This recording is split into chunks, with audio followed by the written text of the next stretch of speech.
spul mal fitu le venga ngan sai fale mo la to cha pen na ye ya wa po si mo mo na anga ye fo I le weekend for neighbor yaso fale tonu tau le so manel tau wata ya la stofia so varile la sto nai ya fale tonu tau le sa ai tato te o uma le tapo I ngana sa a pa uki munga pa manosi o tapo I le sa pa mai pa uki munga a wa foi ole tai sua I au kilani pa vatu sultonu minute te tasi va berne lana sua le tai au kilani ona tai sua le ona tai I le 10 minute I le lua I le audio le so tai sua ona anga lua 10 minute te fa I le va berne la tai sua le ona tai e le sulima minute le lima I le audio le so tai sua I manu kau hietsu fitu minute le fa va berne lana sua le tai e manu kau to e sua leo le tai sulima minute te le fa I le piafio le soma le tai sua I Morawai luas por minute le fa le papeon le la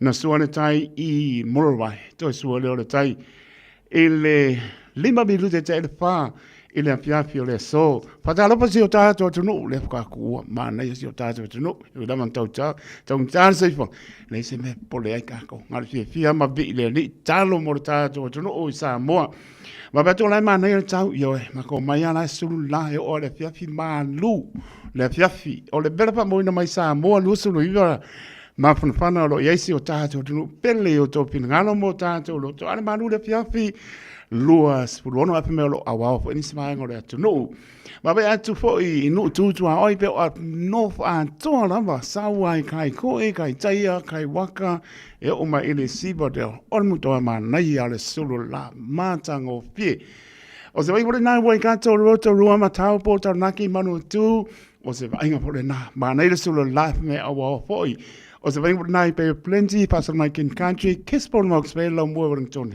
ia la me amelio la o nga nga sa mali le pia me fa mo ma ba nga o se vai por na wa rap palms the north maybe my sing ta ranga mani se vai nga nu tu ai sei pa ia le pito la lo South Island kala stete mo no tu ai ma lu le fia io lo con mo fo ia ma lu ka ko wa o se vai nga na ta la tau ma ta la tai vang si ta to no u sa mo ia me so ni si vai nga tu ai wa la ma se fia ma lo ta to no iau por kalame whanga solo I no tu lai marita tu taimi lua se fulu ma le minute ua te ai le tu la e se fulu ma le lua tau tu are radio Samoa por kalame whanga mua ea ma taito e ne voi vaenga le fiafi All I hear is Radio Samoa Radio Samoa Radio Samoa Tolu amo Radio Samoa Kasilima Ivokuru amo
mali pese Malon whapongafonga Samoa Malon fo leva ile musika Radio Samoa #1 New Zealand akoa Simpson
Lava o te tua le nei o lo e whaafunga mai pe le Radio Samoa te si lima I watolu a mo Samoa I manuia le nei aso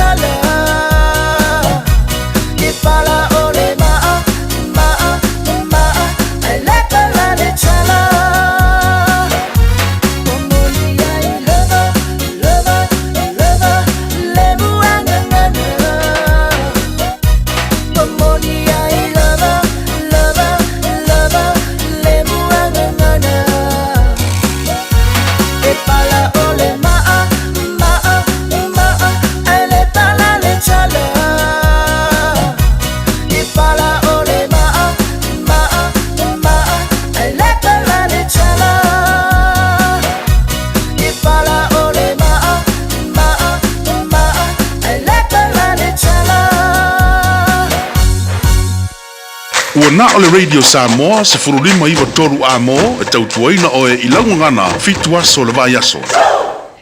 Tabi le mai e leo ua lua suruiva virute wa te ai le tu la e sfuruma le lua i le tautua le Radio Samoa sulima iwa toru a mo ve iale nea manoa me le suapa man manono tātou ri o Yesu Kiriso o poropa mpata alofa tuai i le maulunga o tātou tuno. Mai lama I monga maulunga e pa ia se o pito I titi tā alofa lama. Leo whangarunga totofi a le atua, papale le manu I so stovini, tau suinga le vai o le soifua wani nganga mo ia malona malo forofa patano patu talofa lava patalofa e tonu mano le tonu tali tonu i lau whaafonga mau mai lau sila mau mai pa malo whaaputai patalo patu le nganga paanoalo talofa lava e le pangaru ina fo iso sa mota ngase i mota malawa patao tolia le manu le tonu i ngase o le tino tano fai ai le po lava le sila lo tātou atua o ia lava le fo mai o fo mai tātou te au ngangi atu e tatalo atu le whamaoni o le li marana whamano longa lo pa iatu pa iane pa ifo mauro tātou maa losi e tātou te au ngamo ia marona pina ngano pa tālo whātu le nganga pa loalo pa tālo po le auso o tinao to pa pine tuli o latou pa salanga te tonu la ngona le whamau lalo le li, la ngona le salamo. Whamanatu pēr le salamo le wi, o nā te mai ai le o ia, toi fo ia i lona ai. Alofa te le atu, wabe mai se lau fie, se lau lau le nei, tātou fie loa i le mātango fie o le li. Patalo po na yalam whanau fo ia o onga te tono le ua e, se o a onga ia alofa atu mo o tau, mria to a onga a mata fo i, ni ngai kwanta wa amtaria, i le anga le leo lo tātou tua pui, ia malawe ai o tau mai fi tam paintai mai se ni nganga le anga whaala lawe ai e manutia ai o tau le lopo le i tau tau nā le ngana le numera tasi le nā so i fua e ai tau mātua mora ai teito e le ngano maua o tau fie o tau lumna ia mai se o tau a onga lopa te le atu patalo po le manu le tunu umalanga mai le tu o le ke lope a mesi si o tātou tunu o i Samoa lo la tau le tai, la tau le ala, i ia le li, tātou, taunu patasi mai lama iau te oro nei, ia tonu tātou fie loa i ai, i le matango fie o le li. Lapa staimi e toi tu ua ai, ia maftanga ma ainga, wo mai ma sani, ia alofangia le li, o manuia fie loa i ai, o manuia po i tātou ti toi te ai, i lona alofa, ma lona anga lei alofa te le atu, ia mesua nu tu hai o loa penana mau mai alofa te le atu, ia, ai mas po yo lau lango mai lo tau talia ina lava o le tau tua le Radio Samoa su lima iwa toru amo. Leo o ngā tonu le baiaso, kau ngalo aso le baiaso ia. Ia e pātai le atua. O leo o kau ngu mai. Ia e whai mai ia, se oso e atia tia. Teito, pau ai, e yoe, e ke maua taimi o lo mo mia so sang. Na o koe makseo mangun para mai. Whaku si so ia sole. So ia, o wharongo rongo mai a Samoa lai kiu keako. Mai dai ko kila ko nga pos kama skauso ya se mangu e mangu ka me nga ko kola ko o ile mo so mano long ai ile mo le mano si le wata to lumo no o ele on popo nga la no pa salamo le li i lo fafo mo lo fare alen tatu te manu oi na do ilu tatu ma puto to tala tu lo ngutu mo le afi lungo le tautu ale Radio Samoa na ipa anga sia mai o tau, mai so le atoro tātou tunu, ele ngano mai talo, tātou te mafuta pe le talo, e o lamana yalong pānau, ai mai se o pāanga tua asina sina tāno whai, a lofa tene atu, ta mā mātutua, tina mātua, a le lofa o le li o lo pa i atu lana whamano, longa lofa tene atu, manu le tunu tua asina sina, ia iai leanga leo le li o lamana yalong pānau, nise o ainga, pe ngai mpano noanga o nise pele maputanga o motsia malanga mariu, pa mai se le nganga le li pa dala bat po ia pa po wina tani elu ma le ainga ma puta mai pa to toe pa tai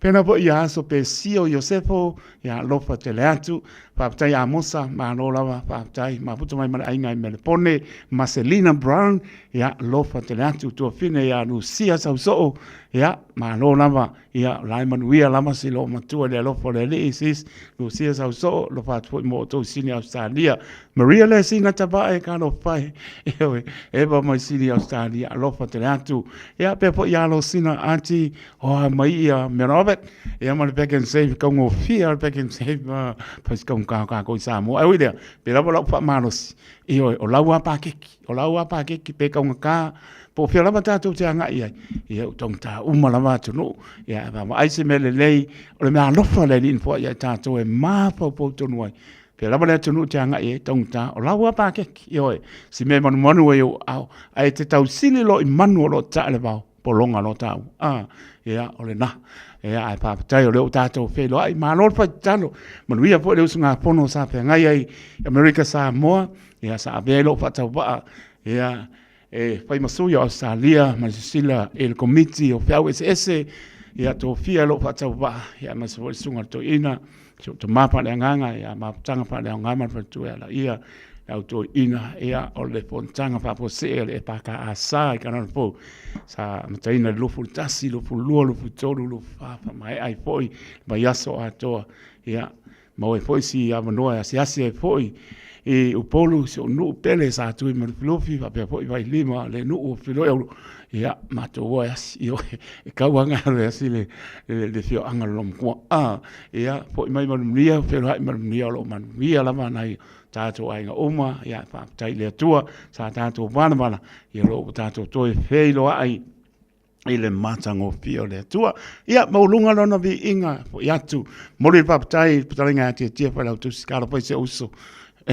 o za mai ia makopu mai an ele inga se ngase tia karunga o pa nganga umanga ku olalo i fa se enga se ngase voi pe o voi mai ma lo tau tu uso putalinga tia pa la tu si tia lo pa mo lo ma venga ma no poalo po ia tu manuia ma lo la tau tu no po ivi inga ile tua na minute sai le atu le fenga lo le inga mana tainga mana o silfia le tau tua le chi mana ho se autos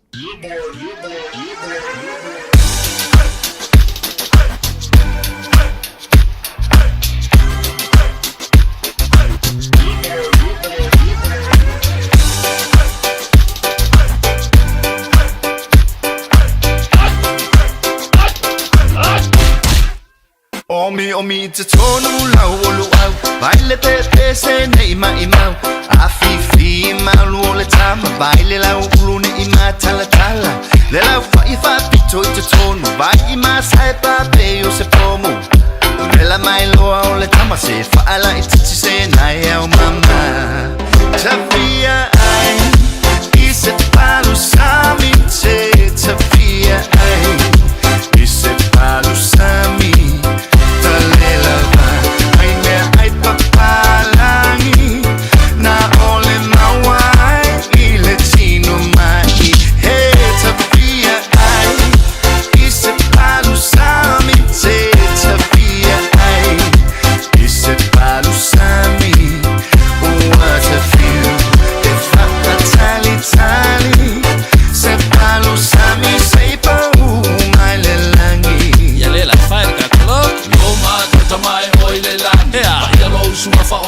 tua mo yoi ole atu ona nei vai tai au ku ka ese papala ole masaki ai usio kwale masaki mi se kila vale no lola to ole na ona to fo ya le na si fa fe aku ile mekto luau ulo pelu au pipi e pule lama o ilo sikaili luau mamo e file mu ko sel si unge ike iwa feu ele ayo se masa lo salo le talo se mi lava inga ile kalo Wasiki ole mea ato Waka angulu fo I male Samoa Tafia ai I se palu sami te Tafia ai I se palu sami Ua te fiu E fata tali tali Se palu sami Se pa umai le langi Fai ka koloko auto e ole atu ilo utama si o atu mu bele o Samoa wala ko bo mama ma I utanga kai la au ale au sai sa ko e fa sa no mai ole me amore ka me ai fa Samoa se mo atu nu pa umiki nessa su fa ko mori se talo tao ma se palu Tafia ai I se palu sami te Tafia ai I se palu sami Dale lava ai me ai papalangi na ole mawai I le tino mai he Tafia ai I se palu sami te Tafia ai I se palu sami ua te fiu e fa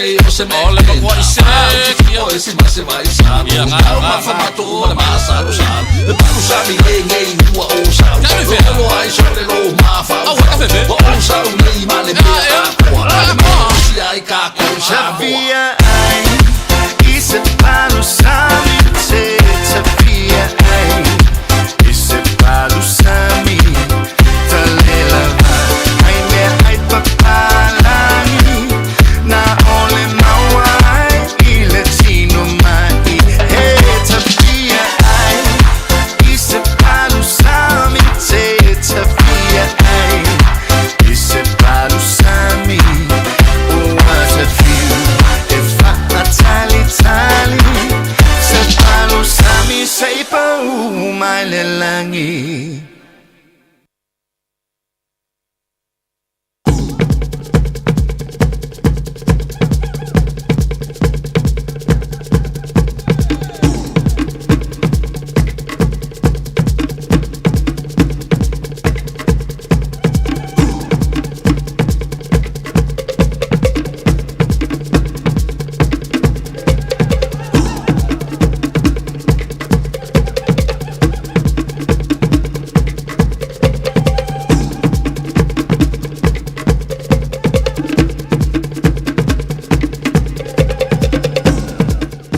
Ole te vele tole mai leo al luas ful minute o na tano le tasi o tautu a se yuli monau i tātou tana i vai whanua a leo mo mai le so ta inpo i mane pionga le ni pule pionga ngā mana ta inga mana le pule o le 3 mana hose autus te pai po stale lo ngā tono vai aso ia ngoi po le mano lo le astai au lato pa tano pa tu le nganga pa lo e la pionga ngā mana ma lo lama so i fo munia ma lo tautu atono ia ma se mo so i fo munia ngā nunu ai foi ia fai mo vi inga lo tātou tu pa tano pa tu le nganga pa lo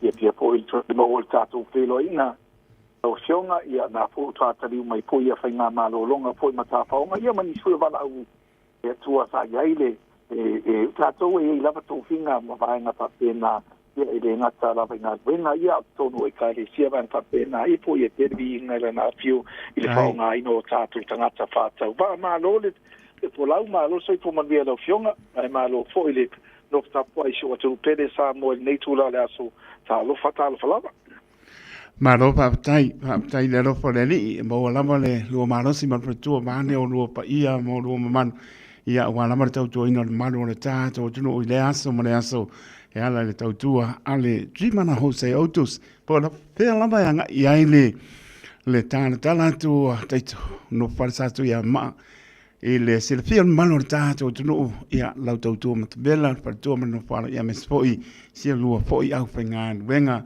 so se tu de ngai mo to malao e kane sia anga foi sa mo ia mes fo fa la po tonga pa ma no pa to le foi e tau mai ia ma no po ta po tanto ba na la nga leo de ni pe la mo na e ma u la so non e le tato e fe lo i le mantango fie ma le tonu lo fin ngalo a ngalo mana ia mo lo fa tau ba e anga le lei ane ni mai wha maoni lona lofa ia i tātou. Pe lele sau noanga la usionga po fea tātou te whai ai lava fo te pai me asi mai le ia le to e ngatia le po i sa whata o toria vai nga pa pena ia tai fo na wasi asi mai le po lava whako kua o ka ua penga so ngā kupen mela e whai ma o yese mara tu atu ia te ia e o vai nga ia i whafkai o au lia nei aso lona ngā leima lona ngā lofa mai se foi so i fua lau lei o au sina le atu nua mai se foi au na tofi le tua so sfata whai tau lang ai a mai whinga malanga ia mai se tapu atu nu e te saunore tūlanga rea mātango fia me uma o le tangata lava ia mātango fia Amerika Samoa i le whainga mālo fo i pe ontulai mai fo i ia mātango fia me uma e taunga tā lama le soifuanga e pe fo on tātou tanoa po fia lava nga i e tangata i atunu uma mao le lalolangi pa pe wusi o tātou tunu i Samoa e taunga tā lama ale mea lofa le lina mai ate oima o le poto e māwha po tonoi o lau pa ke kia ai tau sili lo i manu o te tae le vao rono winga e por longa le me e maua tau ai a pape o le asi me manu wa yo o ao mo lima O fea tate toi tangi sa ia. O lava le nai lo mea lo e wala au matua i leni. Fo i vi inga i le atua. Ano mnuia mea uma. A se se atu fo i upolu ina ia inga e me se fo i o fio anga mana panga si o tato nu. Ia e le o iai lava se manatu i le ngase tu lo e le o pō si fio malo le atu. Nu malalangi ato le ngase o lo iai le malo sa moa. E oi lea. Pe lava no pa malo si pe mo tato. O nani tu di bae ama tatalo. Awani o tato tu sia lava se au pe tau si sofa. O le tato o sa o e leni. E moni pa maoni pa sinonga mi tonu le le pe mai a o la te mi pa sinonga le tu one by one na e tali ata itu tali ngan man e a o mera le o te toi po to ina la man le tu le fa to ina o a po pa sinonga fa nga solo toi tolo e le se me lilo si fa nga le tu o tanga to soifo o na lo tu watu le a pa po se fa i unga e lei lunga la ia tātou e lunga o le whaia pai unga. O le alana me tātou te popole ai, pe tātou te saifua. E lafua i le atua, a whaia o le ale, le whingano le atua, tani mai ai. Tātou te fia. E ale o le tātou tua i atu whapea. Ia, e moni a mea uma. E sawale atua, e whaani an mea moni. O le nāna, ia e tu maua i lai sau nuanga na, angan man. Moni maoni. E pa ua no pila ko ia la ia fai uang fai kongu lama ona lama pala po ye a fa ma fa telefoni ma ona de foi le ma me ai po na foi fa ponga anisi foi o tamali manisi foi o la fai tau lau do la tunu mali le vaena e tu la ngala to via ua to tele ta to te tamo fai le e foi le ngadwe le tu fa masino Tato tu silima fa masino van fa pena ia ai fai le tofinga na mai le tua na e anga ia e pai ole o pena bala uli e nai tato tai totas ai o me fu la tovia ia me el fa maoni e tu wai mai lava le oni Maria e ele fa ai tau lu mai ava o me foi ele e pio pa male moni male sa o le ma me yo ngadwe na fit ai alo ale di do al me moni le tau la vele tunu pe la fo yo na sa no la fiona ele ai se me si tu le tato no fotatalo ta e se tato atu no wale e na iluma ina ya o le me ya yo tau sa o atu ya uia tai a o makua yo fe o ke ani sa mo ke mo fo kaunka ani makua moni le lo watu no ya a se o lo ma fa le ai moni fa ma la ma sani lava la to lo so fu sa mo o lai la to lo la to ia faile le la to so fu nga awa akwa yo pala ai ari tau o tau mata o la sa nga o mo kwa akala ko ga le andai milionea ka wa pa le lifestyle sa mo ma tula no lo ia o ma sa ya sa mo ia pa o me tula nga ia e foi na sa ua pa ta la fonga fo telonisia so tato te leo ama aveni o loa mi o tato mamalu ma le fanua mania ia le foi fa tato lia mai fa pena ia ti no fo ia au la uia e ma ua ia mo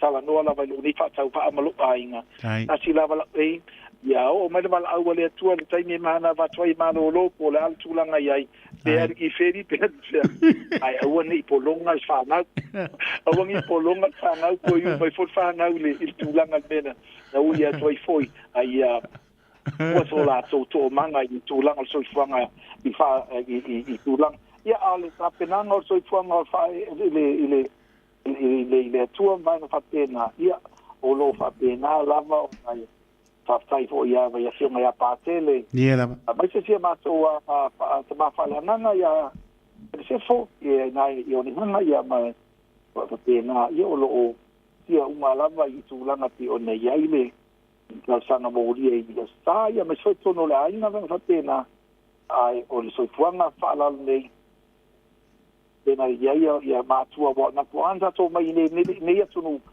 ale lu mana yo alum fa na o nu me kalesia a nie la ma lo pa tai ma lo le sau no ma tango fieto langa wa sau no iai la for pitola a wale tua e fai ai le tua lan fa masinonga mi tonu na ya tanto ele fa tonu na pe ona sau no tanto fai ala va fai bo tano sanga tu vai matano e tali le tua lon fa maong la la tu langa lo sa ili e matu pe sili la ngono pina ngano le tunu tātou te mapu lava le whamaoni o le atua, ia e mālo pātai, ngā mana nai manu ia o lua mara whatua manu poala, e mese o siro ngā nuenga, ia e lapo atu se tālu i poti o ngā tono le vaiaso, ia na e mālo loa i le tai au, e le wha ailo i lunga whangatia, peke mālo loa, peke 24/7 na kaya.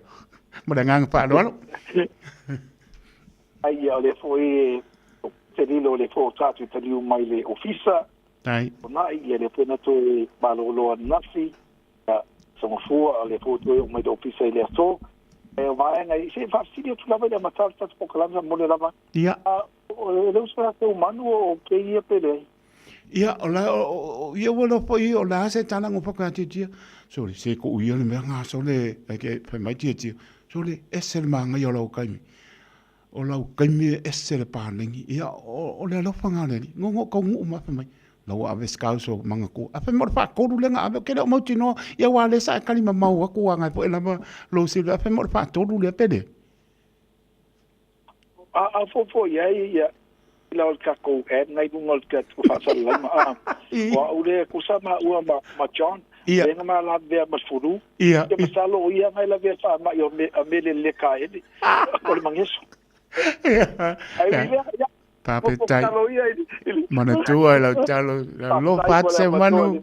Ia, pape tai ngan mana.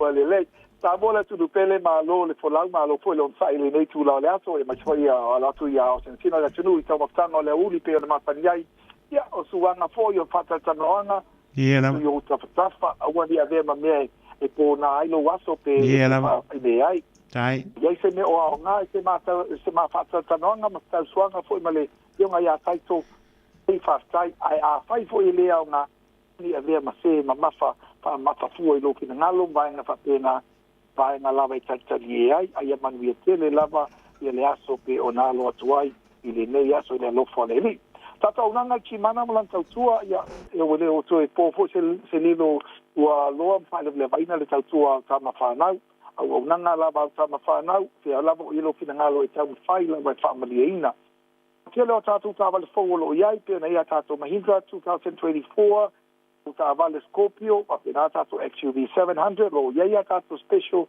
o a tato whainga mea lofa, ia tato ta vale fau, tato used car, lo whanga tolo pea, ia la so soni li nā mai whai unga tau sanga taluai, tau whamalama li tato tolu a whetala, ia ai le ai, ia foi le tato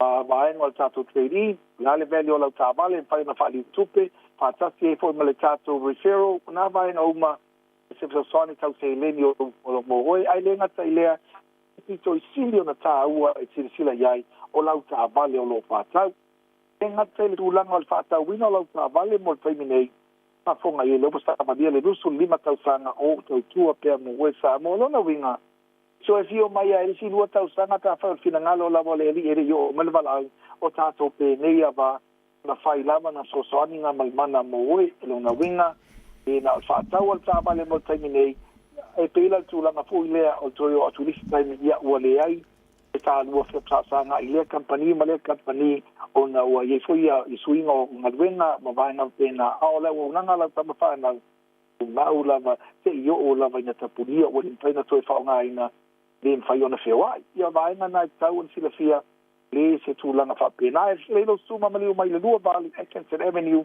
pa tele statu whamtalanga, pe wala mai fo ni telefoni, ua fitu o pa o lua fitu la ofa inga venga, ulama ngana fatua ya Rosita, le kamatai puro le tatu financia, nere lima, ia masifo la ofa inga venga, so stasi lava in faina so tai mai tatu telefoni na lua fitu o, pa o lua fitu, monu tua oi, tatu telefoni wala ufua le oval se lau ki mana mero tasi, oval se lau whaono lua ono lua tasi, oval se lau whaono lua ono lua tasi le tatu telefoni wala ufua, apo le tato o le tato tuatusi o le lua vali Atkinson Avenue i nei o tau. Nunga o tato Facebook, to messenger le chimana, tai mai e nisi whamtalanga e motai nei, e tapai tere lava lau sunga, ma alo tu tani mai fo i le atunu, mai whainga malolonga, ia wapena fo i tu finga sa vala udia i nai, whatate tuai sa moa, ma alo fo e whaiva le tato company, Hepo Life, ma alo lava fo le tau tua, mo le avanua le nei aso e la fionga, wala tunu pele,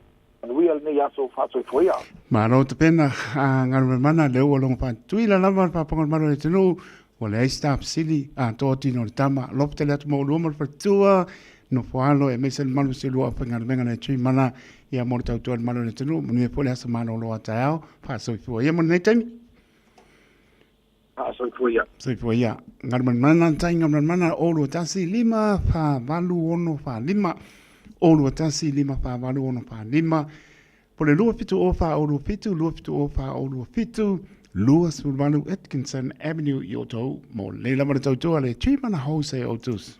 A whai alo sa ili se a o ngā a mata molo walu. Au aloe te toi popole o le Galaxy Childcare e tele o na la lai au kilani i saute. E toa tele whai a o ngā ngawaa o le a o ina le whānau e ia inga whapitoa pe a le sitala lo walu. Tolus fulu i tū la, free. A vanoa le vēna le a onga mo whemalanga inga le whānau, free. Maua mea aia le whānau, free. E ia inga whapitoa. Mo nisi whamatalanga, whafso tai le o lua tasi, o valu tolu, lua fitu, lua iwa fitu. O e si la fia mea e whaatino e mawhaiona e umia i so fale motu le lumanai. A whai fo i so fale motu, o e si la fia mawhaiona whaatino ni isi o fuafuanga e whaongaire equity o lo fale. A wane e misia le porkalame o le malu i fale, ia fiafi o soruru taitasi le se fulu e te aile whaa. O le a e si la fia ai au wala e mawhaiona e umia se fale motu le lumanai, ma au wala e whaongaire equity o lo fale motu, e whaata waise isi o fale, le porkalame o le malu i fale, ia fiafi o soruru wa yaso taitasi se fulu e te aile whaa. Jalo fana va tia roa wa te tala na neile o nanga e veni mo fa tangwa i au kilani ni sila numero tasi John Coulter Drive i le Auckland Airport Shopping Centre ta fa tapatonu lava le warehouse ma le countdown lau fale o fula wiloa le e veni Auckland Airport Shopping Centre. O mana o mie o e po se isi alo a inga se fisoso ani tau whemalanga inga moni usila. I mata au po e pei o le vaita mai no whanau po o ngaluenga. A whai o lau tali o le ioe, wala au loa Ken Fernieho o le Fern Immigration Services. E iaila na laisene, ma ua silia ma le se fulu lima tau sanga o lana tau tua. E toa tele tangata o fisoso ani iai Ken, i mata upu tau whemalanga inga. E au fia ai mata upu na o atu le tribunal, ma apili le minister. Tanga iane i le mata o Facebook, ma le upenga te whailangi i moli mau. Mo nisi whamtalanga, wala au mai le Fern Immigration Services, ma tala noa ialu isa, i le oiwa, lua ono lua, tolu lua lima tolu. Lua ono lua, tolu lua lima tolu. Po le o lua tasi, tasi lima tasi, o lima. Radio Samoa tasi lima i batolu amo Radio Samoa tasi lima i batolu amo Pavi rute ona tangaro le tula tasi tau tua le sunga se yuli umanau pa nga sorpo leo tato por kalame pa talo bantu yalo sina ati mai me Robert ele pertua po ya Marietta mole ngani il patu Marietta manola pa tai mole tar saga ile utato fe no ile lo po le i Marietta pi mole ainga sai ni tu le pa tai ma mai pa pena po ya Sala Hunt ya manola va mole ainga tuli ya taliulu mai Melbourne lo tele atu malo fo to lupe ya manola mole va mai pena po ya Tessa Wong mai senior stadia mole ainga pena po ia leonga opu to muli pa te tele la malo ma puta mai Perth lai mana ia le tau fasu lima oile ai lewa fiku fa lima le kaya e moi ia lo patu leonga opu to muli mala ainga pa tai ma puta mai na birute so tai pole sunga ia se yuli mala ia lau tua me mai ile alofa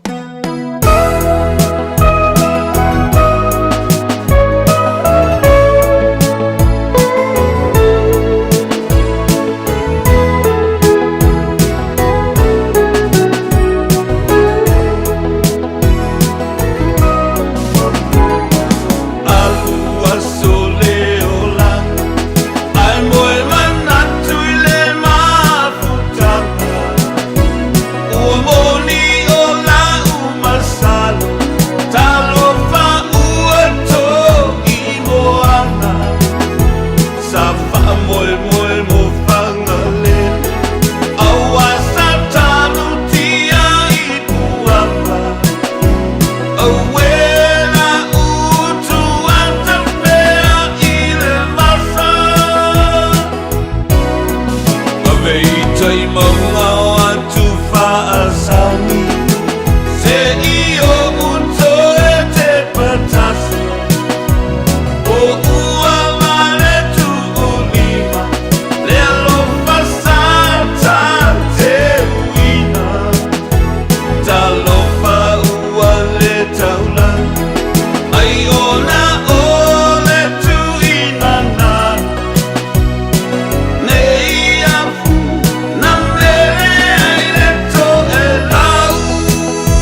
Oi, aswa Felise Mikael lau tua me uma le alofa ta tonu lama le tula tasi sa mo le tonu pele si me alofa ponga le tau tua se yoli umalau.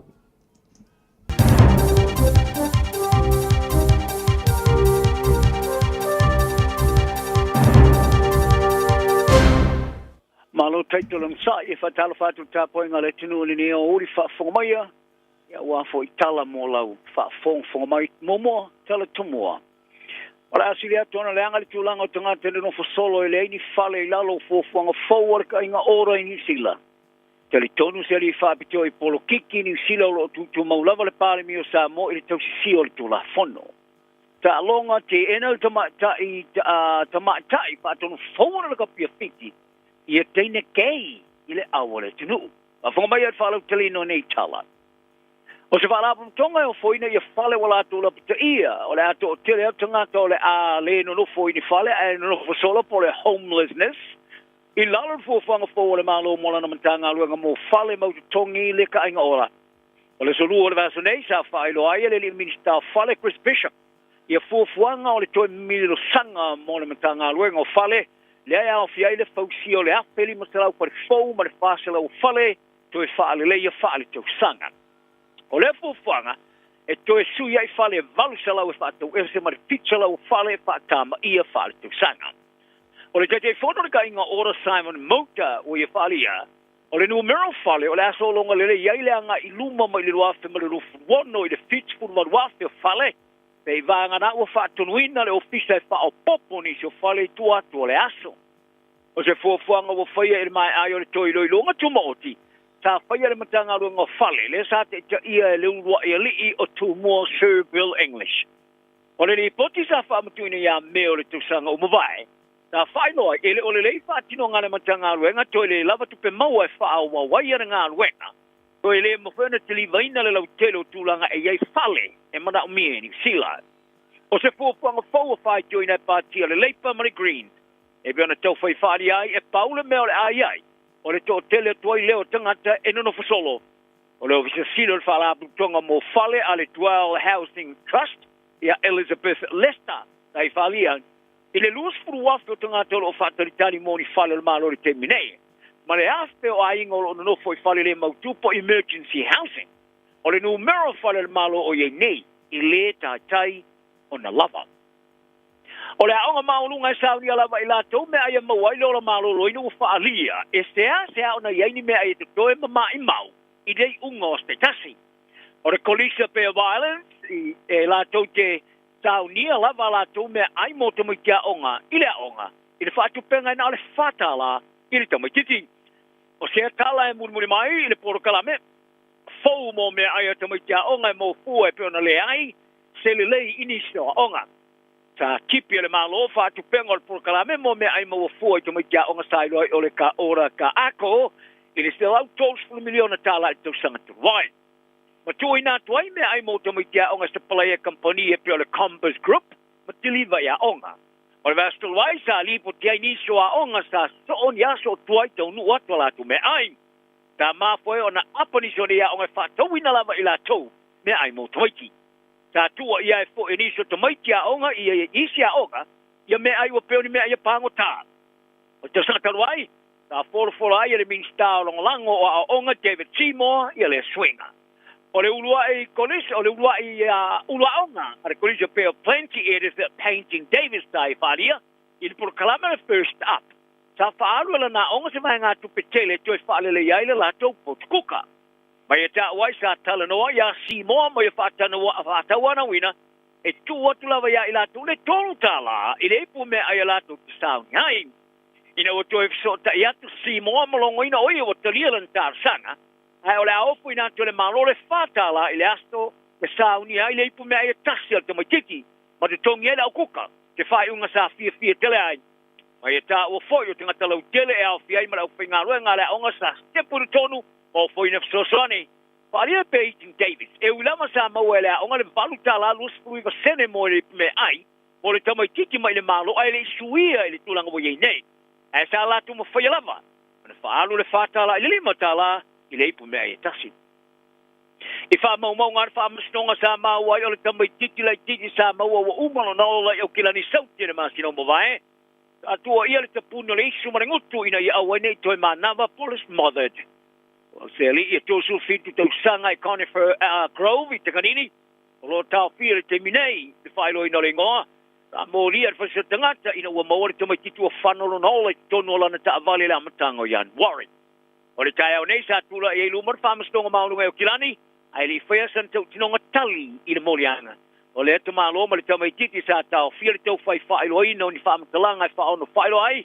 Ai ui lea o whamaumonga sa maua le Johnny Sila o whaelo ai e whamatalanga o le mea sa pumai i le kele e le ma whaono li ptiena. Ka wai whamaumonga le whamasnonga o le tamai titi sa ta puni le isi maringuti ni tono o le ta vale. O lo whaawona sa seia le ali ma le astro o lon whamasnonga o whata oto mo me o le tausang fau. O le numero tanga te le ni ngalo ngai ni silo si te le lima malta si pasene.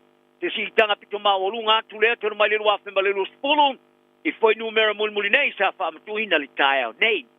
O se valo anga so fa tasi ai la tu mai ainga sa valo yai. Me si tior fa tu la ngano tanga te le ni ngalo ngai le lima malta si pasene. I le tolu masina sa muta ya te sema. Mai le fa te si mal pasene sa ya le kwata i do matu. O le afo le tau sanga turuai. Sa vai ai pai tau se lau mo se lau ngā luenga sa Lucy. I le toi whātula ngā no matanga ruenga na malo. Mo tangata whai ngā luenga sa wha malo lo mai company ma businessi.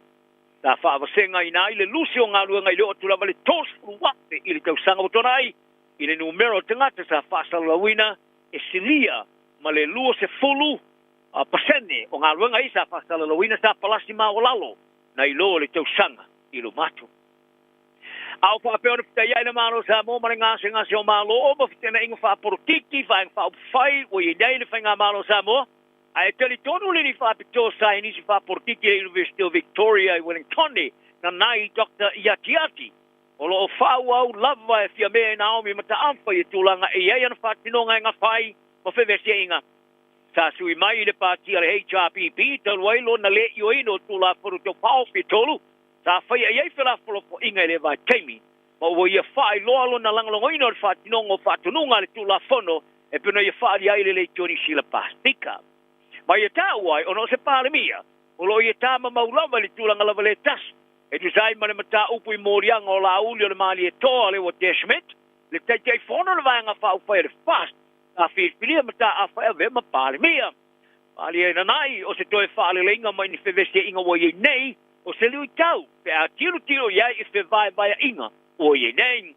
O le sui mo mona manu sa mo le ilo ia Eliota sa polu, sa ia whaali e lunga ona por kalame o whasa launga le plus ono spurfa, podcast, a whaali ailo na manatu ilo i tau whaawau li tūlanga o ye nei whainga whaportiki sa moa. Sa ia whaali ai, o le manatu tangata sa iai, o le o whiwhilia nene vanga whaupaya le fast, lono winga, o whainga pi o mare whaala tua sa iai wauma, a ware pātia le HRPP, o whafo. A re te mene o tō tele nei tanga tele tūlanga o iai, ma le lo loto wa tele tōna iei te ngata, i le tūlanga o iai nei, le lo loto o iai ia o le vanga whai o le HRPP. E tā wai sa lato wha maustali ina le pau ari sire ma le luas puto sanga, e te walatu lea i matanga ruenga ese, ale malo, e au fiai ma le ofiso leo. E te alonga o le tamaitai whatunu fōu le kapia fiti o e whalia e nati te i tamaitai kei anu nofo whaurungari e whai masuia lau la kapia le tunu ni manatu o whai toina e le vaenga langolango moa i ara tau o tamaitai matina i le atunu. O lai chipa na uli vou sa pirpiria i le tofinga ni whaunga le vaiaso ina o toi whau i tua i Conway Beck mai le tofinga o nonisio ana tautua. O na uli vou se ulua i tamaitai sa kaptinina lau kapia tamaitai e fiti Kai alongo ai le lomi ngar Fiji Sun. O tō sinanga whaurungari le wāta mai tai sa te tele ia ili taimi au taalo. Kai alongo ai le lominga o teine taalo laka pia fiti e iele lato wā ia tau e peitai. A whai e whaurungari ma seisi teine le au. E a fia ai le au atoa o le melea e te tau ia o na kilia este. O teine sa lato ta alfa atisfoi. Sa lato iloa ina lava ina te lea telia ina teine kei le laka pia ta mai tai. Se tūlanga sa le i whiwhi ai teine e iai e whalongona e pio na tā uailo na whaari ari Fiji Sun. O nau li vau sa tā pāina au wailalo au raka pia tamai te auste pule ai to tolu mai aso a matale tamar sanga mori porolangi ole kapita to fitu kisa male ripoti o tua ingo maftanga pa urungali te maita ile aula kapi ta tua ia se inga di tono ole aula kapi to fitu te maita ile taimo ta longa ale olimpeka e Paris frani ta ave ai masao ole le ole la ta alo o sione masoe wo fato toine fa popolo na ngoi fa mau monga mata ina lona inga talonga ile ave ai matamtalo mo ale LA Roosters e ofuina e ofula kapi mo talonga faitolia mo Amerika o masoe sa fai masuio Amerika le talonga olimpeka mo tu planeta vole fa Amerika sa mo talonga le Oceania le wa smriva o filfilia ne ile awale Hawks ta aloi male awale Greece ita longa faitolia lua Las Vegas e pero li putia e vango tala le nr.com a fire ta alo situazione ita longa faitolia lua e la solo lima ma la solo valu February o se vango ta longa ta mo sanga lika le NRL Australia le fire Las Vegas se so atwai le ma ta longa tolu fire le so mo mati le malai Allegiant Stadium o le au sia ilo e masoe ni au sia ngai tolu mawa e ele ngata ole a mo ai sara ua talonga fa va ma lombo le kapiliki mo American ai ole tau le lus fruiva tau sanga ole a ve ai mustam ta alo mo mai le ole LA Roosters e pio na langa ngoina le kalapu le Sydney Roosters e ta alo ai mo le fa va ma lo American ile au sio le la sanga mai ole a wai atu lo ile sui mo le All Blacks Christmas soe e ta alo ai talonga fa ma lo o le tamā masoe ia mika sa fai masuia sa moi fai plenga olimpeka le afe ibsa lau valu afe iva valu o le afe ibsa lau iva sunalua o le usolon tamā ia Marcelino masoe le sa ave mani tangata urua e Pauline Sia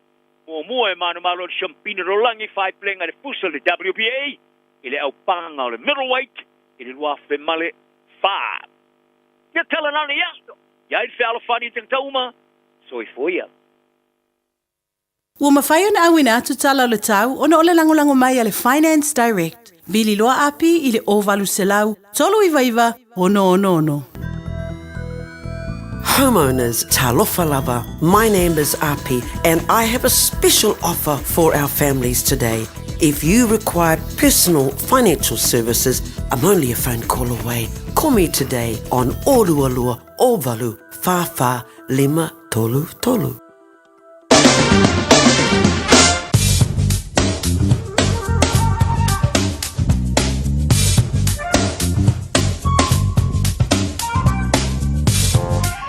Su 2 minuto o te ale tuna jansi pa pokor baro le tulu le tau tua le sunga ya se yuli uman laus pa ponga pa tani tu lai lua boli pa maro mar pa tai sunga ya se yuli peneina foi o tatou tala I vai fanua le vai aso mane vai aso am nia ne ya o so nia foi po panga le piapi se yuli sta venga tala le tau mo se fil mano le tatou tunu o lo tu maule bela pa mawina I auki lani leva me ato lo tu maule bela pa moina lo su lima le maulunga lo iai ia malona manu le pia pes fun mal fitu lo ngato no vai aso le o tato iai venga mo tai ona stop pa ti monga a wa po lo su lima le bela pa mawina su ono le manu le pia pi mana ia le tau le aso pa raile lo su fitu le bela pa mawina ia malona manu le pia su fitu pa le tonu le tau le aso nai pa ti monga a wa Ja, los op fiets worden willen van Mowina laatste na iemand maar hoe de fiapi is voor mijn fietsu. O le vainga sio tātou tunu I Samoa, toi whātano whātu le tautua le Radio Samoa le osu whāmi nuti te ale tuna tasi, tai tonu tai mitusa I tātou. O lo tu malu pera wha mawina I Samoa, lusu le iwan maulunga o lo iai. Malona manu le piapi luas pulu male ono, a lo manai le manu sulu lai le o manu si o lo awa awa poi, nisi vahenga o sio tātou tunu, ia e manatua pe lau titano. So ingo nai no tutua o iap no pātoa manai le sulu la, o anga iatu fo I le waitangi te laso atai au, nisi fo nga nga I lo South Island kalai stete mona nu tu ai ia o lo pape na o ma nei ale tau sonu matango fien na ia pa me o ma nei ale ma no le fiafi ile sa bali seki la basta venga na tala tau ia wa lava nga venga ma po kalam pa nga solo ia o tanto ia o nga tono le bayaso ia le ngata leo tātou anga po I le whai ungo neva yaso le asa mano loa tai au, tō tele mano lo ia on po ia e pe ngai lama mga wenga Toi patalo pa toi tau tua le Radio Samoa por programa o le fonga mua. A oli ma fonga mua ia matai to le pa. Ia mana tua foi le usa fonga mua talo ia e. Ko foi mana tau tua sta me luma patalo pa tu foi ele tina matua ia la lauta wa sa pepe tuli mai merabe ia pa tai tele lava le manatu mai ia lo pa tu la telenga la lau tina matua pepe tuli.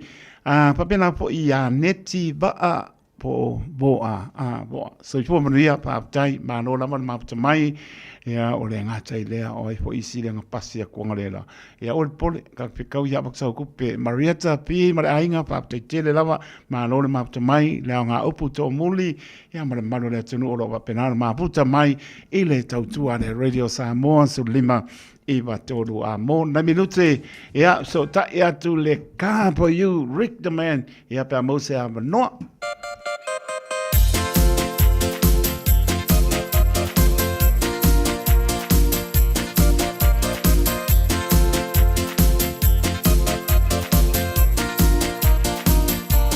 Fine falo mania Lam chala manaya Se awete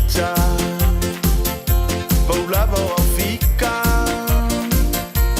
Fine falo mania Lam chala manaya Se awete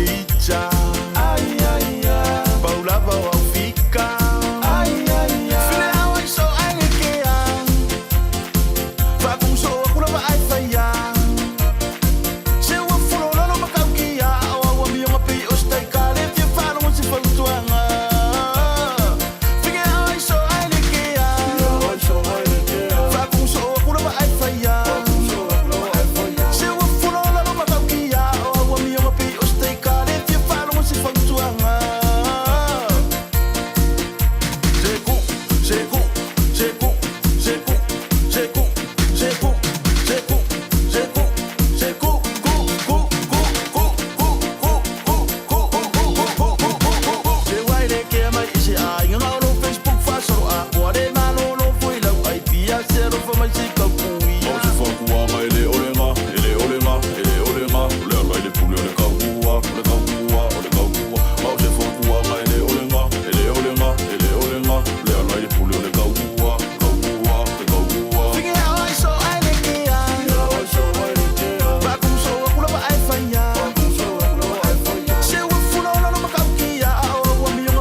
Alova Samoa wa ule nei o kasu tialu a wale suia le ngila o le kio Ae vai mai ina se fulu lima iwa kolu Amo Radio Samoa Vevela Yo Los mi nu te lewa te ale tu la tasi le tau tu ale Radio Samoa su lima iwa toru a mana tolo manuian mano tato tuno ne foi vai ngara olio le fia filo nga tono vai aso le aso lima February lua o lua lima samalia le masina lona lua ia bi inga foi le tua ia pa manon malo le tunu aso vale so se fina tuite mala inga lo fa tu a pepo ia kasiano sa nele ia manon io o le kakalo amo se wanu o ke lo pongu lo oso kasiano ai lele asi eskamo ngai ia se ka mulu me kulpa ma ana le o mo mai le ia le so ta inga ma le pule o le ka po yo lo tono mai heni o le o pule o le lo me wa ia Rick pa talo atu eni ma lo la nga lue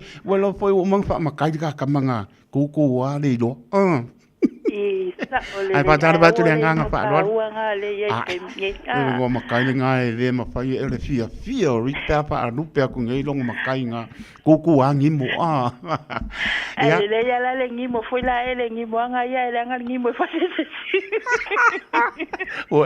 sorry o la wo ka pepe ko pa se upu nga le wo o nga kai me bueno o al kulu ingo me o fa pe ye si le lo ngu sakaria o mai le nga venga ka pa you any ia fa sai la va sai tu mo maso wa no solo ngali le la va ka for you ia solo ngali le foi mama nuia au fata ta vale ai ono le fai ma fai le lanche ke ile o ele ku o har kamanga ia wa pe o le mesa masangi fo nga ye ka ni o ye o le ko kele ele o ko pa ka mala ku ria ku ka ni ke e makau ki o lo wa lofanga ko sa te le pa ko ska male ai o ko va ai o folinga lo ka sa fia wa lo le upora tunu muli mai ni oli ani foli o lo ka sa fia nga wa lava nga ai po ai be ai nga okay si ora be se kupe wa ole ai le me foi nga wa nga makufanga ku kamo se umano ya wa ma ya o ngo se pero se mor que silenga na se na ko la ele no por quem ko nga ngo kala ngo ko ke ko e fo le la femai nga ngo mai tu lo la va nga na fa ngo mai me ka sami ia o le ulu le mangu ia mare pakeke ia o ke le ngala ngare ko yo so la ngo so ko ia ala ave ala fa fonga mai i le farma ia ke le ka wala le mo tanga senga se la ke ko wo fo ia ke mo ko ma se silante o sa pe lo nga senga se o mangu ai ba ai lo ya o ko sorry o le mangu ia ma lo o ma tau tu al ka po yo eni ia fa sai tu mo ma tu no o fa na ma foi ma tu te fa la wilo tu foi ni se ma tu a onanga ile malo sta tu no ia fa lo fa lava le nganga ma lalo ia pa ia fa langa nei fa se au mala tu fa tu ia pa ia mai manga tele se manga iti ia me se lo fo tu no pere sa mo ia lo ala papa a so la sa tu no ia lo mo ia le ava no fa longo me tu fa vale nei le ka for you ia o any nei lo fa la o tu tu fa vale tala mai le iva sai au se pa ia le ono la fiafi mai le so fua ia se pa ia le so fala ile po le astonai tala tu fa vale mai le so sai le iva sai au se pa ia le afare tolu ia afa pe ala vai mo so ama no sai au ia o any la fa ngalwenga sai au tala tu fa vale se fulu ia ta pundi le fa ona fe foi fufuanga any pe sai au ia tele mana no ini se tatu o ka fo wa yele me mata tia la vale tu puner ka fo you ta vale la vale ka fo you e o ka matu ina mai ton fata vale e alu la vale asona atu su memta to mai sila maso ya wa le ai si o tele mato SUV lima no fo ma le fitu no fo e andu ka wa malo le atunu ia mai se foi ole au nanga le ka fo you ina tangata o lo tau tong fa uma ata la fu o mawar maso sani mo lato ina mfaya na mausi ta vale au lava te no fwa o lo mawar ta so ta vale mo le full license learner license ma le street license ona ia ni si tato finance o finance tala ina level normal learner license apply e de tavale le youth a fa pe lava te falo ngato le leilo tongi e tala fule ai so license ia le folo ngo ia mfai le kafo yuna fsasani mo e tuina tu tavale ia war family ina lo manao a fa pe fo e yellow license ia liang le tongi tala fu ia le lelo ngaluenga sumar kafo yu e fsasani mo e to se tu ai nga back credit lava ia sumai mtata no mai fine master fsasani tato benefiti fine tato fsasani mo tato ia benefiti ai maua mai le kilia e fiti se lau ina fine fsasani finance mo o tau au fono fuai mo la to o tau a master ngaluenga part time ia tolo masina fine apply lo ta vale ma to fata vale nei so mai de tolo se lau presa for maleua pete vidi mai de over se lau lo fitu 5 on valu tala leva normal so lava stato so stato tato samo in fine apply ma to fata vale awone ngalo tato me alofa mo ila to o fium na mia se tupe ia cashback tolo falu mia ma mese ka ko refill le leile lono mai e tu ina tonu la apply tato finance ina fai ona talia mai finance lo tasanga au e mama watu maukilani o e whalongolongo mai nei e inga. E whaila mana whaila lau apalai lunga tato Facebook page 24/7 mo oe na tu mai lavo lo suafa malo numero ia e videa toi ene whafso tai o e perfa papeo fia apalai sa ta vale ship fuat sa ta vale au no masetongi perfa pe familia ina lau apalai man matu ta vale ia mato au nanga nga ma ia animal ka for you over se lau lo fitu 5 on valor mato numero tolu se lau grace of road mato address il finance tu mai ia ma ia animal rik mal ka for you fafta tele lava manuia lava le long keni so fast fu ma no lava ni mo le tpena ina le tari ponti le pa pon malo le tunu anga le ni po inga re toya mes po le ia le aso mo i le aso mano lo fa ni le bala au le oru tasi iva balutasi tasi lo fitu oru tasi iva balutasi tasi lo fitu Rick the man ia betal no over se lau lo fitu pa iva no balu over se lau lo fitu pa iva no balu Loi pavalu po le tolu se lau Great Sapro i Manurewa mau leila ma le kampu you Rick the man. A whaialo sa ili sea o ngā matsa molo walu. Aua loe te toi popole o le Galaxy Childcare e tele o na la lai au kilani i saute. E toa tele whaia o ngā ngawaa o le a o ina le whanau e iaia inga whapitoa pe a le sitala lo walu. Tolus fulu i tū la, free. A vanoa le vēna le a onga mo whemalanga inga le whanau, free. Maua mea aia le whanau, free. E iaia inga whapitoa. Mo nisi whamatalanga, whafso tai le o lua tasi, o valu tolu, lua fitu, lua iwa fitu. O e mo mia singaluenga le customer service, hospitality, po le avea fo ima leo leo. E te leo mautinoa, po o whea a matai. I le MSL training, mātou te whesoa soani atu. Mātou te malama o le amataina po le toi fo i atu hi aonga. E mawhai ona whaafai ta. Ai olo o iai le mātou au whesoa wha maoni. E taita ia malangolango ina oe i lau malanga. O le MSL training, o se ainga. O se no fuanga i langolango ina oe, e wha malo si au, ma wha manatu atu e lau sini wha atu. Asi i le msltraining.co.nz. Pevala au loa, le o valu se lau, lua, fa, tolu valu.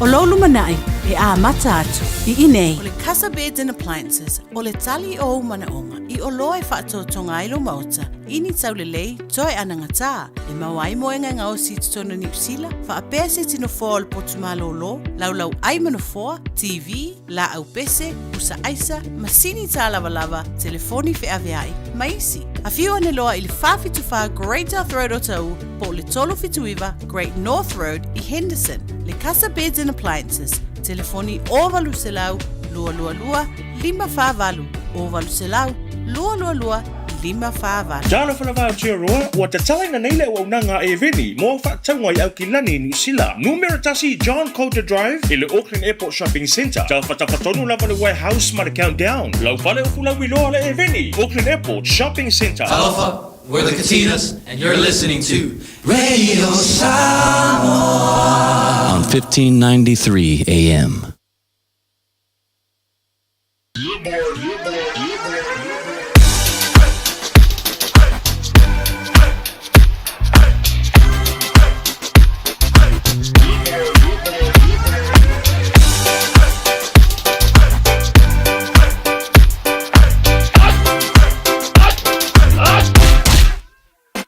omi te tonu lau olu au Baile pepe se ne ima imau Afifi malu o le tama Baile lau ulu ne ima tala tala Le lau fa pito i te tonu Vai ima sai pape o se pomu Rela mai loa o le tama Se faala i titi se nai au mama Tafia ai I se palu sami te Tafia ai I se palu sami Tale lava Ai mea ai papalangi Na ole mau Bread of life Sent down from glory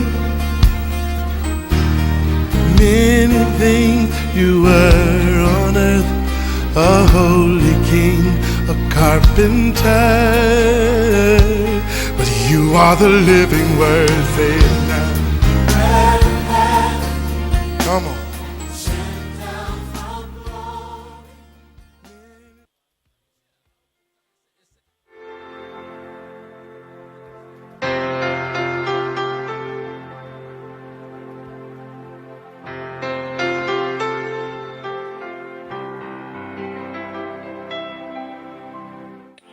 Au te whawhiloa e ate oe mwhai o na mai moa ma whaafonga mai tatu por kalame o le areto le na yaso ia malola wala soifua manuia. O le yoane walu whaupe fast food wha e ai le whaupunga lo i ai whapea whetalainga Yesu o outou nei lo outou tamā le ti apolo. Tau te whaia fo i mea e nau i ai lo outou tamā a tau tala o ia i le tala pepelo o lana lava le tala e tau tala ai. Awa o le pepelo ia ma le tamā o le pepelo. O le upu mo o le aso le nei tau te le whapea tau mawhai e tā ofi le pepelo. O i lo o le pepelo o le angasala. E le tusi tūlafono, se fulu tūlafono se fulu. E ai le vaenga le tūlafono e whapea mai le tua aua e te moli mau pepelo. Pe aua e ke whaia ni tala pepelo. O le pepelo o le angasala. O pepelo umalava o angasala. E le ise me tau o se kama i pepelo po se pepelo la poa. A wafoila o le kama i pepelo e fausiaina pepelo te tele. Wa ilo ka ngaka iau tele u whalpuipuli ngā oi ma le pepelo makaukia. Ngā maka mai a o laiki. Ia o le fia e whai pepelo. Kama i pepelo vo i. Ai umai fonga. Ia ua develop makupu. Ma avea ma pepelo e a whaina ai. Awa i loa la le soso pepelo, po le pongai o pepelo uma, o le mesini ngai uma kaukia kus paia. Whai maili tala Yesu, o le soso pepelo uma lava, o satani. Awa whai maili tala Yesu, o ia lea, o le tamā o le pepelo, o longa ngā kula, whai mai, o se mea e kaukalai, o le pepelo. E le ngatala o ia, o le punga po le soso pepelo, ai o le ulua ia nga sala fo i lea il kuspa ia o le pepelo. Wa ke loa ai le i nga sala eva nga mua lava pepelo sa kanki. Bangkuan me alu se felong fai mai wa alu fai a eva e ke lua le oki ang fai alu ai le la ave mai eva e ke uma oki ave mai a satani e ke lua le oki la mea ngai pe folinga mai afasao afsise e umefonga nga okia eva matamu awa le nga umefonga nga matutua mafioki lava ila ua le ngata ile na oti le mafutanga fa le nganga le sotanga maletua wingala ele ngata o yo le soso pepelo lua o ia ole ulua i pepelo le po inga amaka mai pepelo male me muli ole pepelo ole anga sala muli vai ole anga sala mua le tu spaia ole anga sala muli fo ile ole mention ku spaia tu sia fa linga le ta ua Yohane lo mta upelua sfulua fai upes fulima fai mai tala ku spaia o kangaka ye o ile le pafi fa va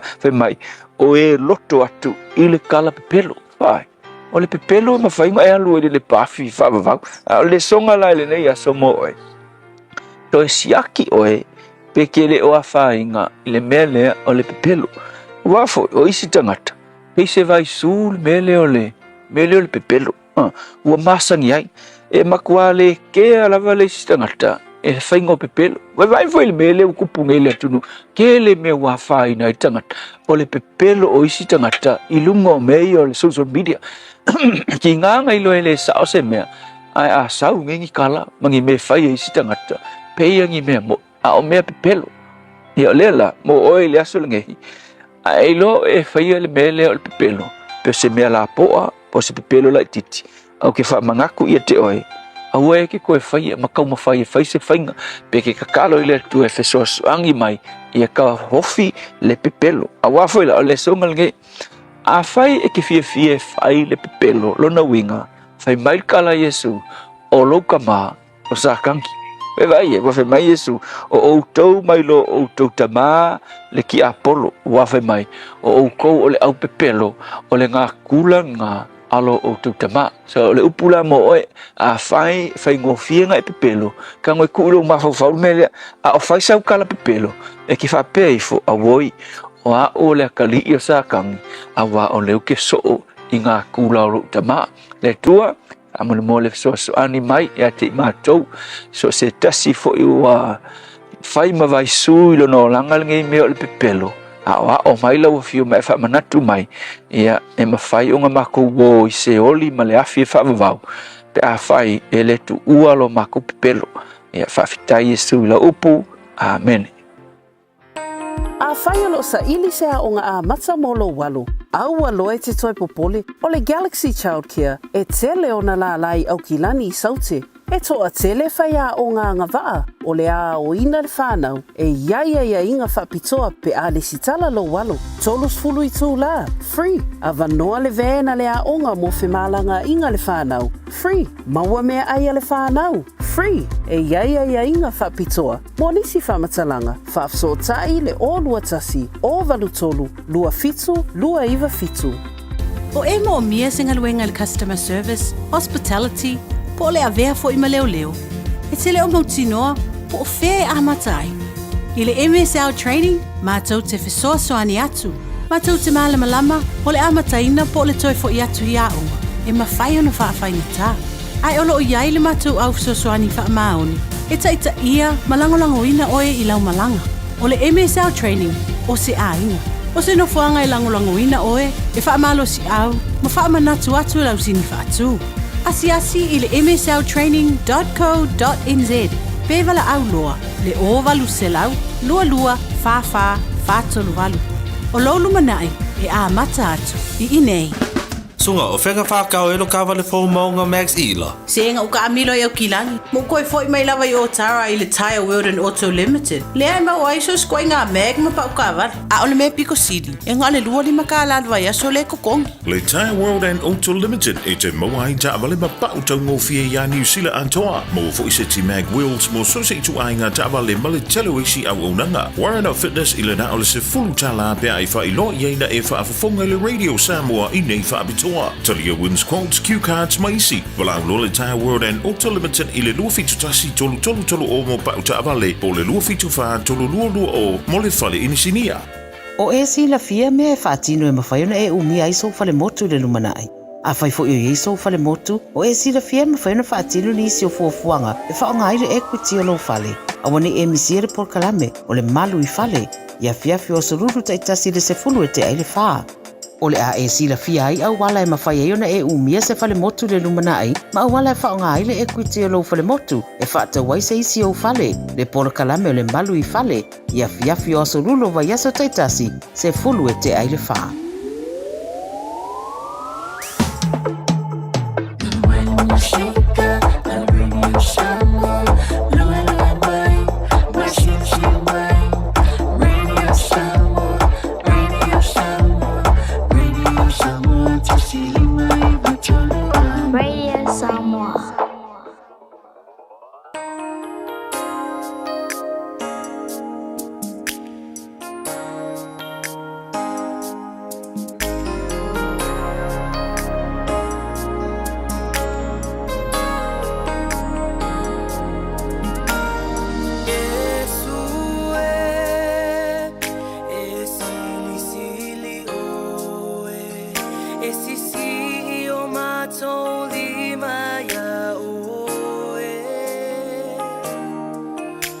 te tau o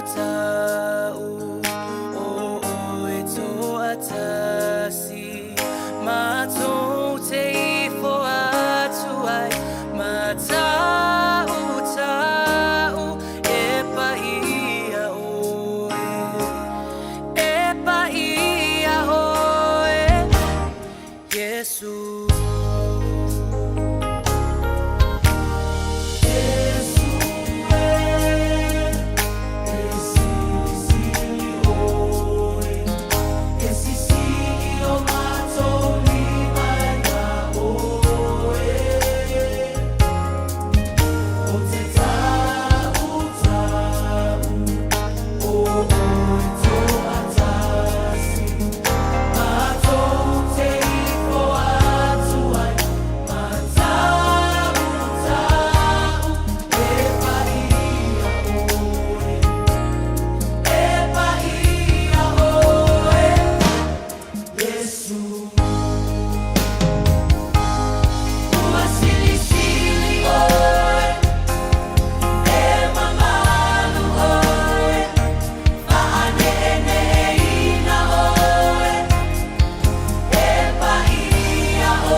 na o le Radio Samoa se furulima iwa toru a mo e tautuaina o e ilaungangana fitu aso le vai aso.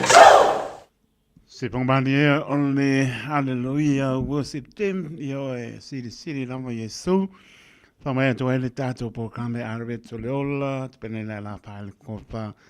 Spa pon nei por klame le aso ata au tato lia le lofa malanga le lo tato tua. Taimi tu le mai le o sulima minute ona tahana o le tu lai lua ta lua spa ponga o tato tala I vai panua penaina e sunga se yuli malau panga so leo tato por kam se pa I po le tu lai fa pats mai po le pionga le ato Sabea L Harrington to te maputa se I pa I po ste mele fiafi to pa talo vantu le tina matua Lenga ya le lauta wa sa pepe tuli mai merabet pe na po ia nati boa Lenga te leo a Somali so pina tuitea Cassiano Sanele lenga te leo Roretta Sio pe na po ia lo sina ati mai merabet ea nga te leo o le palitoia Marietta male ainga ea mai lato umala mo maputa mai lunga le apia poringa ma lunga le YouTube channel ea matango fie ia le tau nei aso manaia e le o bebela tele o manu nu le manu mo tatou lo ngatono vai aso le solulu ne aso lima o Februari lua oro lima o ataiao ia le aso manolo nau silifia ia manolo e o tou e panga solo pea tatou por klame tane tulai lua e o toe unato o tatou tana pe ona whaponga le tautua se yuli umalau Ioe kai miange o le kuro I lunga whai singa ngai ui po le lewa mo ovale kausa milauli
Christopher, this is Pat Lamb. Talofa lava o au lapi Maryland. Mau pela uli tio. I le Radio Samoa tasi lima iwa tolu amo.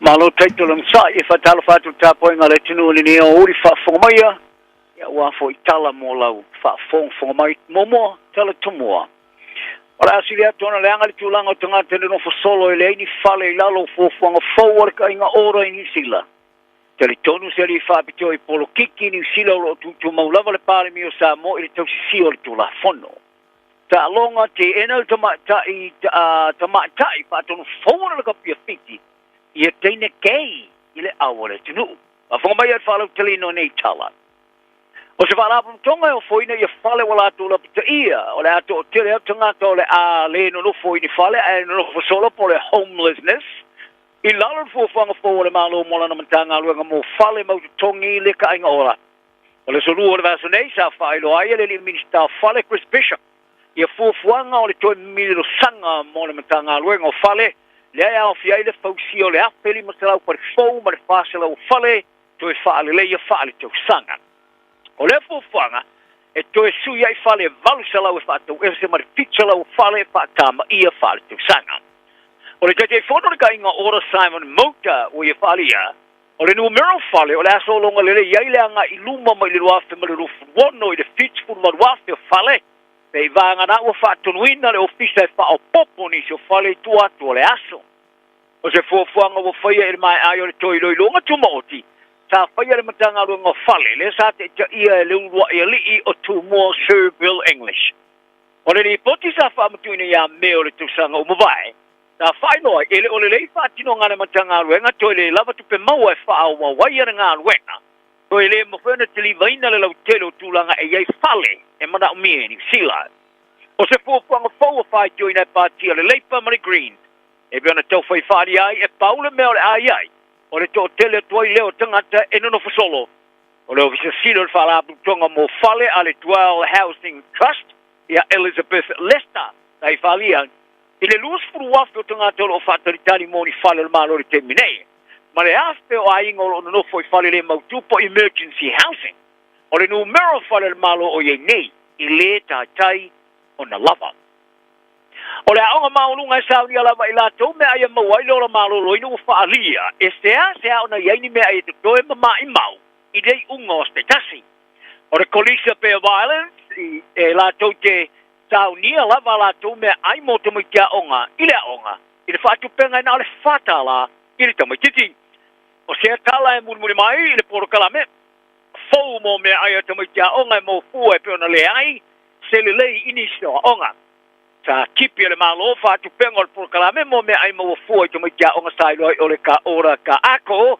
it is still out tos for miliona tala to sanga to right ma tu ina tu ai me ai mo to me ja onga sta player company e pe le Compass Group ma deliver ya onga o va sto vai sa li po ti ni so a onga sta so on ya so tu ai to nu wat la tu me ai ta ma foi ona aponi so ya onga fa to ina la ila to me ai mo to ki ta tua ia e fo inicio to mai kia onga ia isia onga ia me ai o peoni me ai pango ta o te saka ruai ta for ai le min sta long lango o onga David Seymour ia le swinga o le ulua e kolis o le ulua I ulua onga a le kolis o peo plenty it is that painting Davis Day faria I por kalama first up sa faalu la na onga se mai nga tu petele to faale le ia le la to potkuka mai ta wai sa tala no ya si mo mo ya fata no fata wana wina e tu watu lava ya ila tu le tolu tala ile pu me ayala tu sa ngai ina o to so ta ya tu si mo mo longo ina o yo to lielan tar sanga ai ola o fu ina to le malo le fata la ile asto ke sa uni ai ile pu me ay taxi to matiki ma de tongi la kuka te fai unga sa fie tele ai mai ta o fo yo tinga tala tele e au fie ai ma o finga lo ngala onga sa te pu tonu o foi na sosoni paria Painting Davis e ulama sa mawela onga le valuta la lus fui va sene mo le me ai mo le tama kiki mai le malo ai le suia le tulanga mo ye nei e sa la tu mo foi lava na fa alu le fata la le limata la ile pu me ai tasi I wha mau ngar wha masnonga sa mau ai o le tamai titi lai titi sa mau o umano na o lai au kilani sauti ne masino mo vai. Atua ia le tapuna le isu marengutu ina ia au nei toi manava police mothered. O se li ia tosu fitu tau sanga i Conifer Grove i te kanini. O lo tau fia le te minei te whaelo ina le ngoa. A mo lia fa se tangata ina ua mawari tamai titu o whanolo na o lai tono o lana ta avale le amatango Ian Warren. O le tai au nei sa tula i eilu mar whamastonga maununga o kilani. Ai li whea san tau tinonga tali i le morianga. O le atu malo ma le tamai titi sa tau fia le tau whai whaelo ina o ni whamatalanga ai whaono whaelo ai. Ai ui lea o whamaumonga sa maua le Johnny Sila o whaelo ai i whamatalanga o le mesa pumai i le kele e le mo wheno li pteina. Ka wai whamaumonga ar whamasnonga o le tamai titi sa ta puni le isi maringuti ni tono o le ta vale. O lo whaawau na sa seia le ali ma le astro o lon whamasnonga o whata oto mo me o le tausang fong. O le numero tanga te le ni galuanga i nisilo si te le 5%. Te si tanga pito maolunga atu lea tonu mai le luafe ma le luspulu. I foi numero mulmuli nei sa whaamatuina li tae au nei. O se varo anga so whaatasi ai la tau tumai tuma ainga sa varo iai.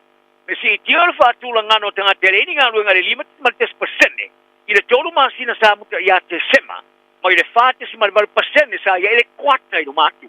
O le afo o le tau sanga turuai. Sa vai ai pai tau se lau mo se lau ngaluenga sa Lucy. I le toi whaatula ngano matanga ruanga malo. Matanga te whai ngaluenga sa wha malo lo mai company ma businessi. Sa wha wasenga ina i le Lucy o ngaluenga i le otula ma le tos wate i le tau sanga motonai. I le numero tangata sa wha salawina e silia ma le lua se fulu pasene o ngaluenga i sa wha salawina sa palasi ma o lalo. Na i lo le tau sanga i lo matu.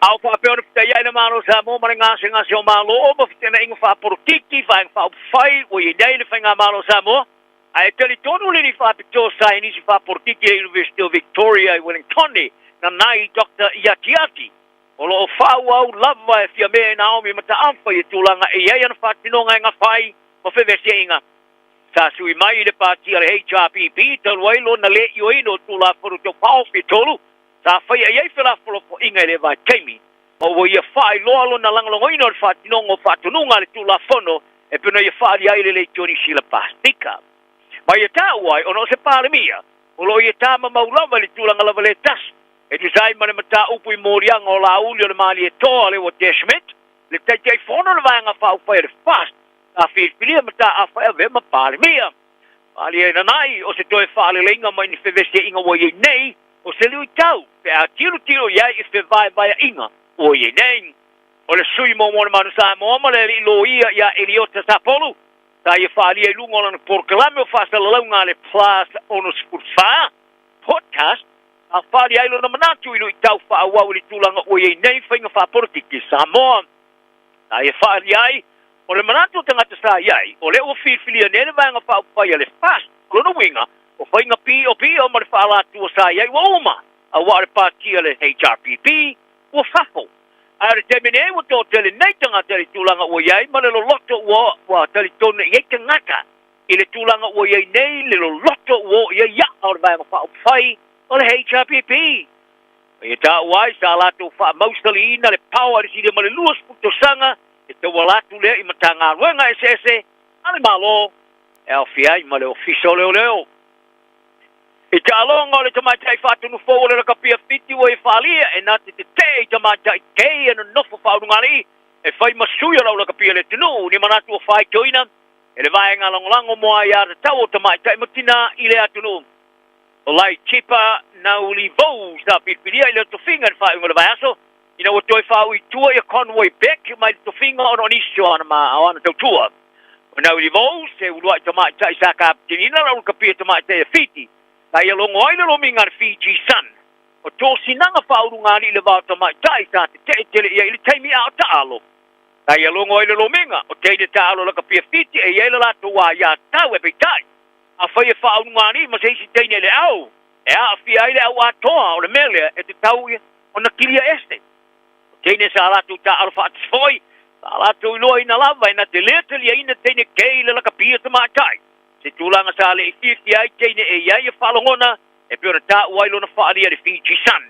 O nau li vau sa ta paina a waila lo au la kapia te matai te pule, to tolu mai aso amata le tamar sanga mori porolangi o le kapita to fitu kisa mole ripoti o tua ingo maftanga pa urungali te mata ile au le kapi ta tua ia se inga di tono le au le kapi to fitu te mata ile taimo le talonga ale olimpeka e Paris frani ta ave ai masao o le o le la ta alo o sione masoe wo fato toine fa popolo na ngoi fa mau mata ina lo na inga talonga ile ave ai matamtalo mo le LA Roosters e ofuina e ofula kapi mo talonga faitolia mo Amerika o masoe sa fai mastuio Amerika le talonga olimpeka mo tu planeta vore fa Amerika sa mo talonga le Oceano le wa mriva o filfilia ne ile awole Hawks ta aloi male awole Greece ita longa faitolia lu Las Vegas e pero li putia le vango tala le nr.com a fire ta alo situazione ta longa faitolia lua ile solo furu lima ma solo furu valu February o se vango ta longa ta mo sanga lika le NRL Australia le fire Las Vegas so o tuai le ma ta longa tolu fire le so mo matile malai Allegiant Stadium o le au sia ilo e masoe ni au sia ngai tolu mawae ele ngata ole a mo waisa ro ta longa fa va ma lombo le kapiliti mo American ai ole ta ole le lus fru va sanga ole a ve ai mustam ta mo mai le ole LA Roosters e pio na langa ngoina le kalapu le Sydney Roosters e ta alo ai mo le fa va ma lo American ile au sia ole la sanga mawae ole a waia tu lo ile sui mo le All Blacks Christmas soe e ta alo ai ta longa fa ma lo o le tamao masoe ia mika sa fai masuio sa moi fai plenga olimpeka le afe ibsalau valu a feiva valu o le afe ibsalau iva sundaluan o le usolon tama ia Marcelino masoe le sa ave maritangata wa rua e polinsia mo e manu malo champine rolangi fai plenga le futsal le WPA ile au panga o le middleweight ile rua fe male fa ia talanani yasto ia il fe alofani tentauma soi foia Ua mawhai ona awina atu tala o le tau, ona ole langolango mai a le Finance Direct. Bili loa api i le ovalu selau, tolu iwa, ono.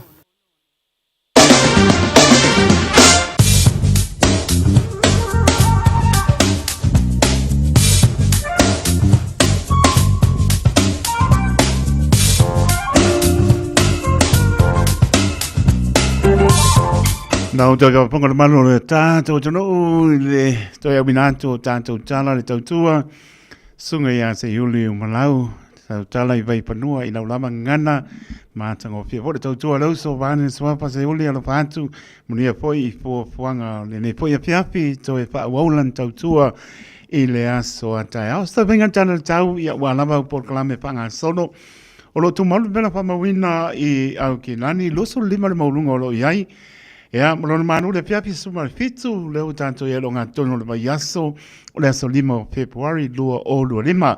O le vainga moa tai ona stopi la samano lo, ea, mana ia mauta malawa, pa ilau tapo inga, ia mamalo lo, ia, esele mana ia mo le malo lo, I mauta malawa, se fel pensingi, ia, se fel makupe, lua su lima le mena pa moina po moa tai au, la stopi sulono le manu le po, matango fia tau le aso wharaile, ia tali tonu I lato umalamba long weekend, wai papena lava le alu ska ko wai papenganga pai, ia e aso tofi, ia ufa a long weekend, iska ka manga, ia po ila sungu pua, ia koe po ila aso wharaile, ia pa malosi ma pa mauni, mea taua nai lo so I fua mlo wola au, ona, lo so fitu le pera pa moina le aso wharaile, ia malona manu le fiapi aso mai fitu, ma ai atu lasto naif mei pa uti munga a wo fo I lo so fitu le bela pa mawina ya malon manu le fiafi spulu ma le fitu toi pa ta lo pa nei mai ngale fiafi ya po le oli I longa tono versi o tato tono o I Samoa ya e mana tua lamba I lau talo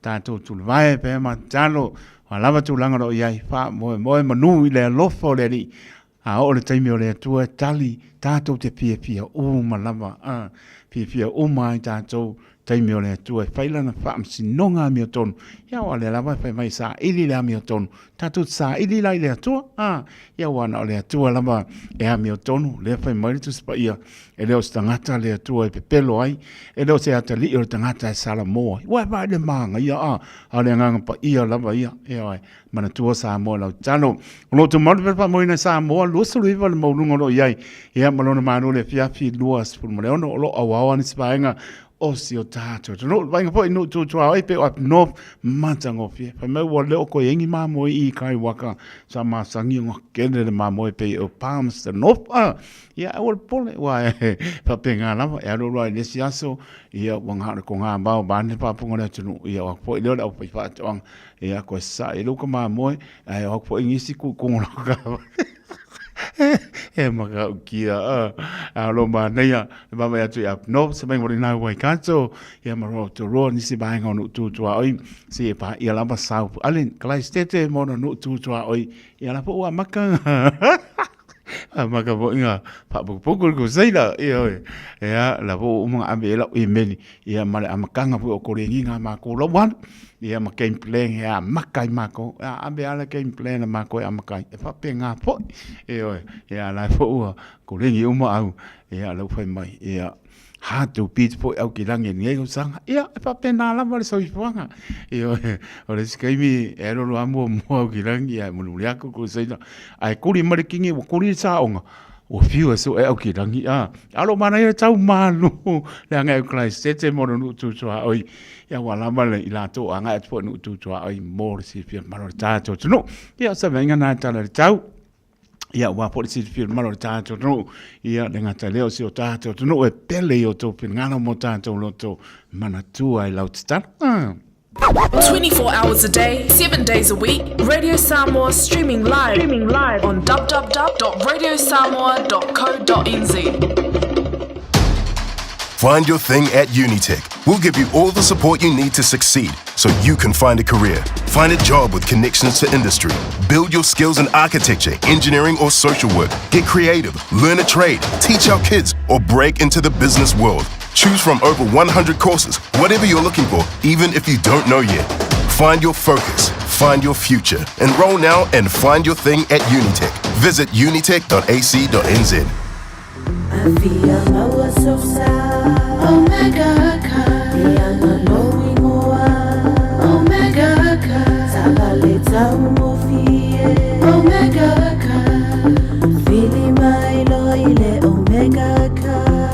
Omega Cars, lua selau Cavendish Drive I Manukau. Pole telefoni o iwa lua fitu 5 tasi lua.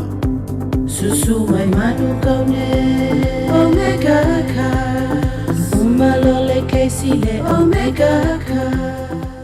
Jalo whanawao tia roa, ua te talaina nei le ua unanga e veni, mo whaatangwai au ki lani New Zealand. Numero tasi John Coulter Drive, i le Auckland Airport Shopping Centre. Tau whatawhatonu lava le warehouse ma le countdown. Lau whale ufu lau iloa le e veni, Auckland Airport Shopping Centre. A whaialo sa ili sea o ngā a mata molo walu. Aua loe te toi popole, o le Galaxy Childcare, e tele o na la lai au ki lani I saute. E toa tele whaia o ngā ngawaa, o le a o ina le whānau, e ia inga whapitoa pe a le sitala lo walo. Tolus fulu I tū la, free. A vanoa le vēna le a onga mo whemalanga inga le whānau, free. Maua mea aia le whānau, free. E ia inga whapitoa, mo nisi whamatalanga, whaafsotai le o lua tasi, o valu tolu, lua fitu, lua iwa fitu.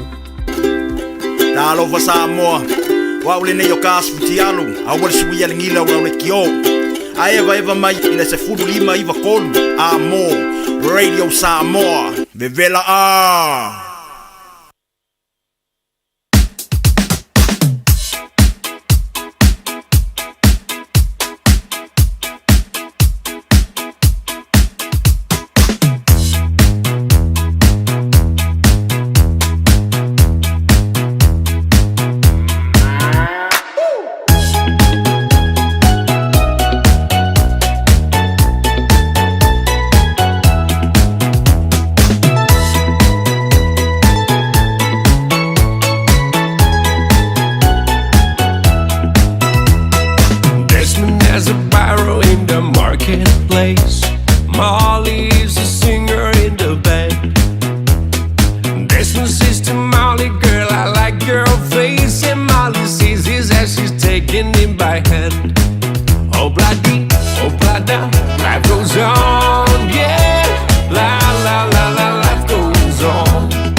home. Buys a 20-karat golden ring. Takes it back to Molly waiting at the door. And as he gives it to her, she begins to sing. Oh bloody, life goes on, yeah. La la la la, life goes on. Oh bloody, life goes on, ooh yeah. La la la la, life goes on. In a couple of years, they have built their home, sweet home. With a couple of kids running in the yard of Desmond and Molly Jones. Happy ever after in the marketplace. Desmond lets the children lend a hand. Molly stays at home and does her pretty face. And in the evening she's still singing with the band. Oh bloody, life goes on, yeah. La la la la, life goes on. Oh bloody, life goes on, ooh yeah. La la la la, life goes on.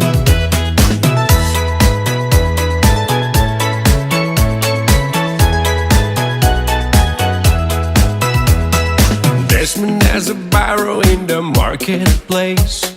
Molly is a singer in the band. Desmond says to Molly, girl, I like your face. And Molly says this as she's taking him by hand. Oh bloody, life goes on, yeah. La la la la, life goes on. Oh bloody, life goes on, yeah. La la la la, life goes on. La la la la, life goes on. La la la la, life goes on.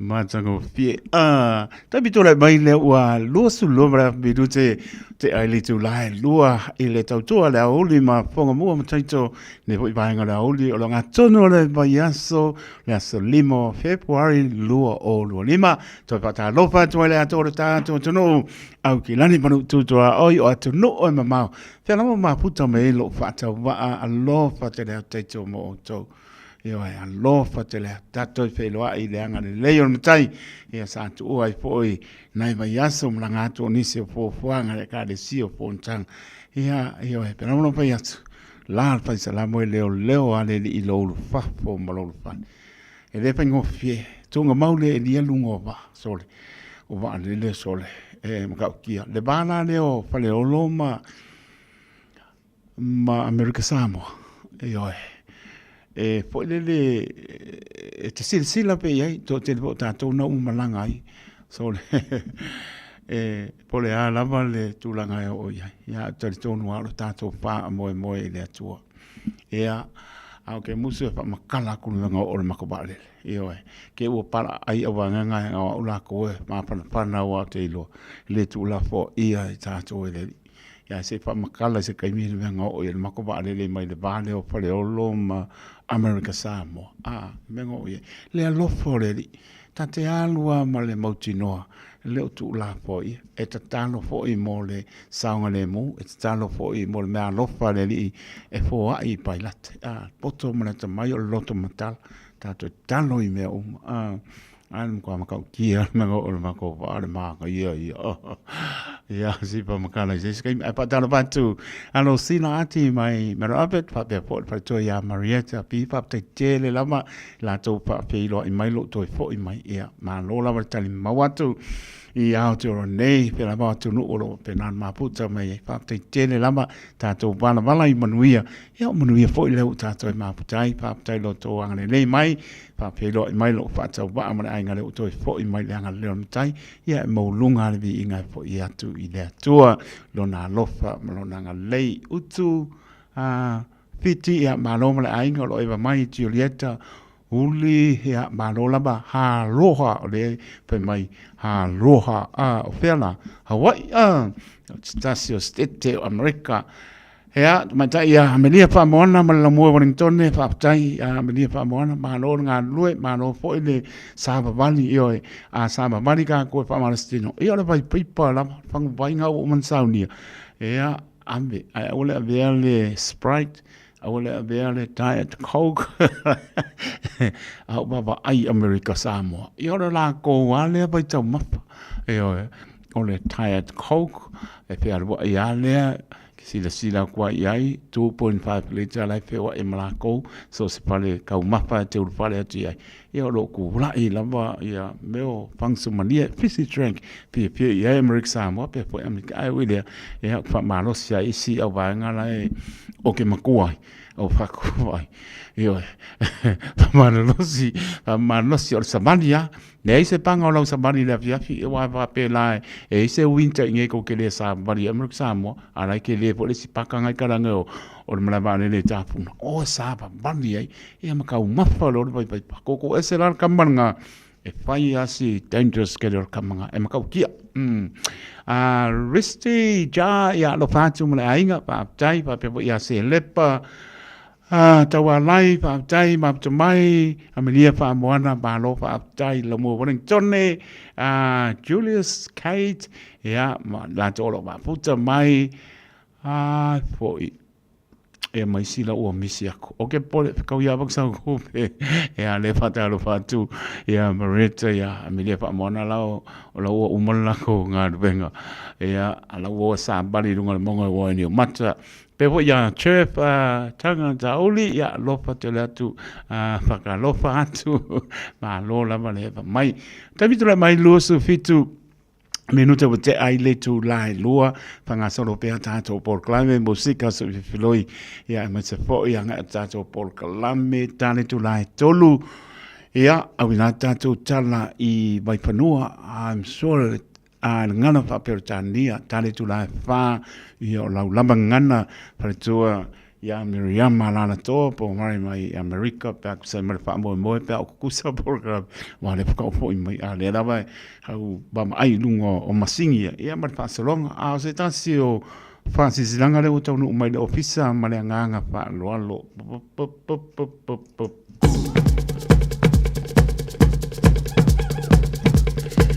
ole Francis aba noa fainga wenga pulea onga fetu isa sa ya onga mata Francis tu mo le falo alo e tau ai le abano fainga wenga ole pulea onga center manager ile onga mata fetu isa e ma tau te mo mea faia onga lo iai le anga ma nei o mo alo na stala anto le full registration o mea le failonga le Bachelor of Education ECE ia po lunga po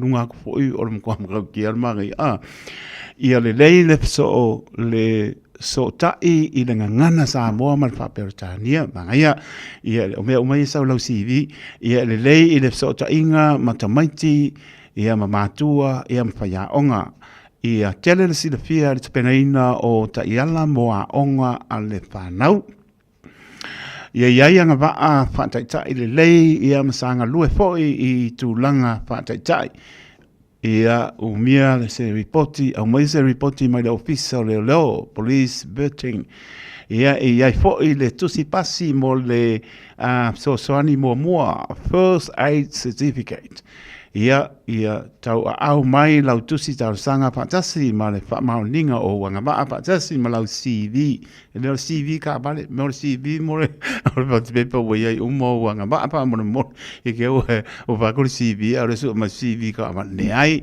na o lamba si le pia CV ka manga o ku e wanga ba ma se mai mo e le pole mai la tola pa unga ia mani o pepa fa maonia ID ia tu spolau la nga mata le petu isa sa le tosi tasi o fa Dawson Road Flatbush I o tara ngau silfia ta punia tu sta sanga ile so fito January o la spiko January ia nga no lima o le apunga ina foi o to le aso o le fa talno inai le nea banoa monisi fa mtalanga le fa so ta mai le telefoni o iba luono lima lua afe ole oiva lua no lima lua o Ia, po le email mai whetui sai@extra.co.nz.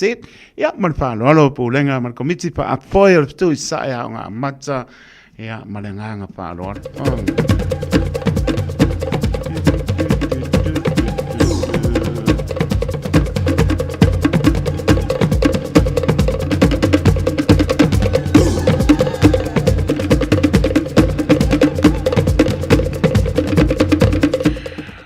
Ia, o le mau pipili male so ngā awene ngalo. Awene ngalo sa ulo minga o le tusi o le so ngā pantise ai male lo minga o le mau pipili. E mau ai whalupenga o Samoa sifo tutuila manua o nisi o tanatuu o Samoa o ala ngā upu o le matapa i oi ana matai i le whainga o whalamlame e pe o whaipoiponga maliu o le osi ngā o hainga, silipa inga o paolo si whaaloalo, whalangingo e kāne sia ma le tele o le ngana whaaloalo. Pits fulu tā la le tau leo e le tātou tusi whaalupenga, fitu se fulu tā la ma le ngang whaaloalo. Ia nale o fisa lamba o le Radio Samoa le tolu ono pā tolu Hope Avenue i Manukau City e Mowai. Monisi pamtalanga bala aule o iwa luono lua silima iwa tolu i numera. Ta noila ufonga fia o le mata o fisa ile o iwa luono lua silima iwa tolu i numera. Pe tanga iane le shopradio.samoa.co.nz. Pai mai e zau oka a toa tino le tama. Wai ma ailan mangai. O mo pelea.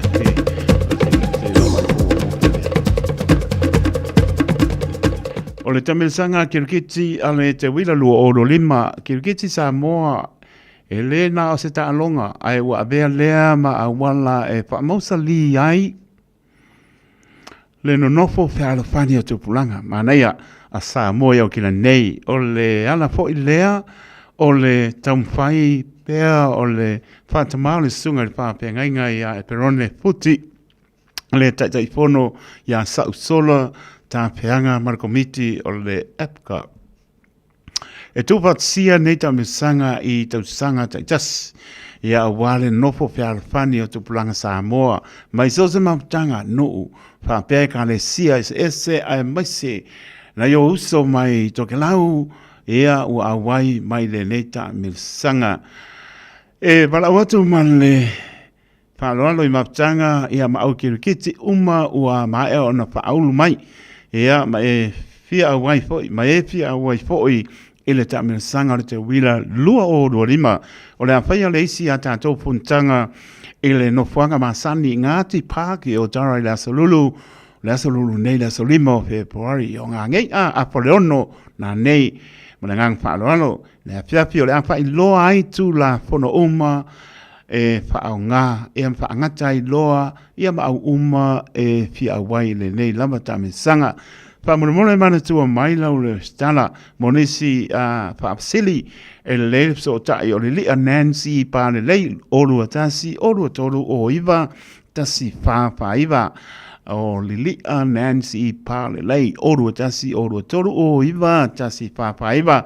Ia po vui pe telo stars, olua petu tolu wale tolu ono whalua o le sunga ia. Vui pe telo stars, olua petu tolu wale tolu ono whalua. Whaaptai o sola sauta peanga i le kirikiki. Ups, oi le hai, si oso, lo wakuso. Whaaptai o sola sauta peanga tai fono au Kilani Pacific Kirikiti Association. Malea nganga whaloa.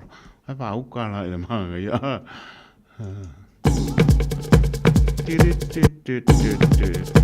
Kiki a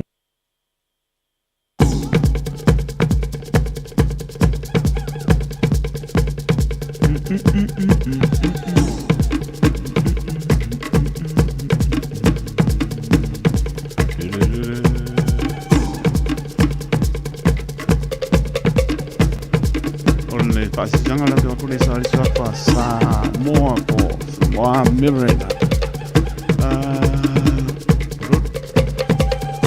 Trona ia o pa ia sautua papa Samoa o pa ia le popo.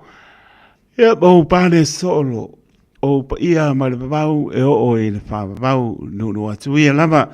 Patini o tau sala haole nei pasi silanga i le whaaloalo lava ma le anganga maulalo pasi no tonu lava mo i lātou o lo nofo ma se langona pe o loo mauti noa pe tau mateina po'i i le pinangalo e iai sona pi itanga ma sona so tanga i le swapa Marina leo ne sa i sale la valu ne fio anga sa la valu o lo iai fa maumaunga mai Peretania i le so tanga i le swapa o le awhai ai le tātou maftanga i le asto na i lusu lua Februari lua o lua lima i le panisa ma mona papa ono Great Sub Road i Papatoetoe e leila fio mai e sa ili lo ngafa e amalo fasino manga tarsi eia tātou pei loa ai i le alofa o le atua whamole mole mana tua mai sau light plate e le o le KFC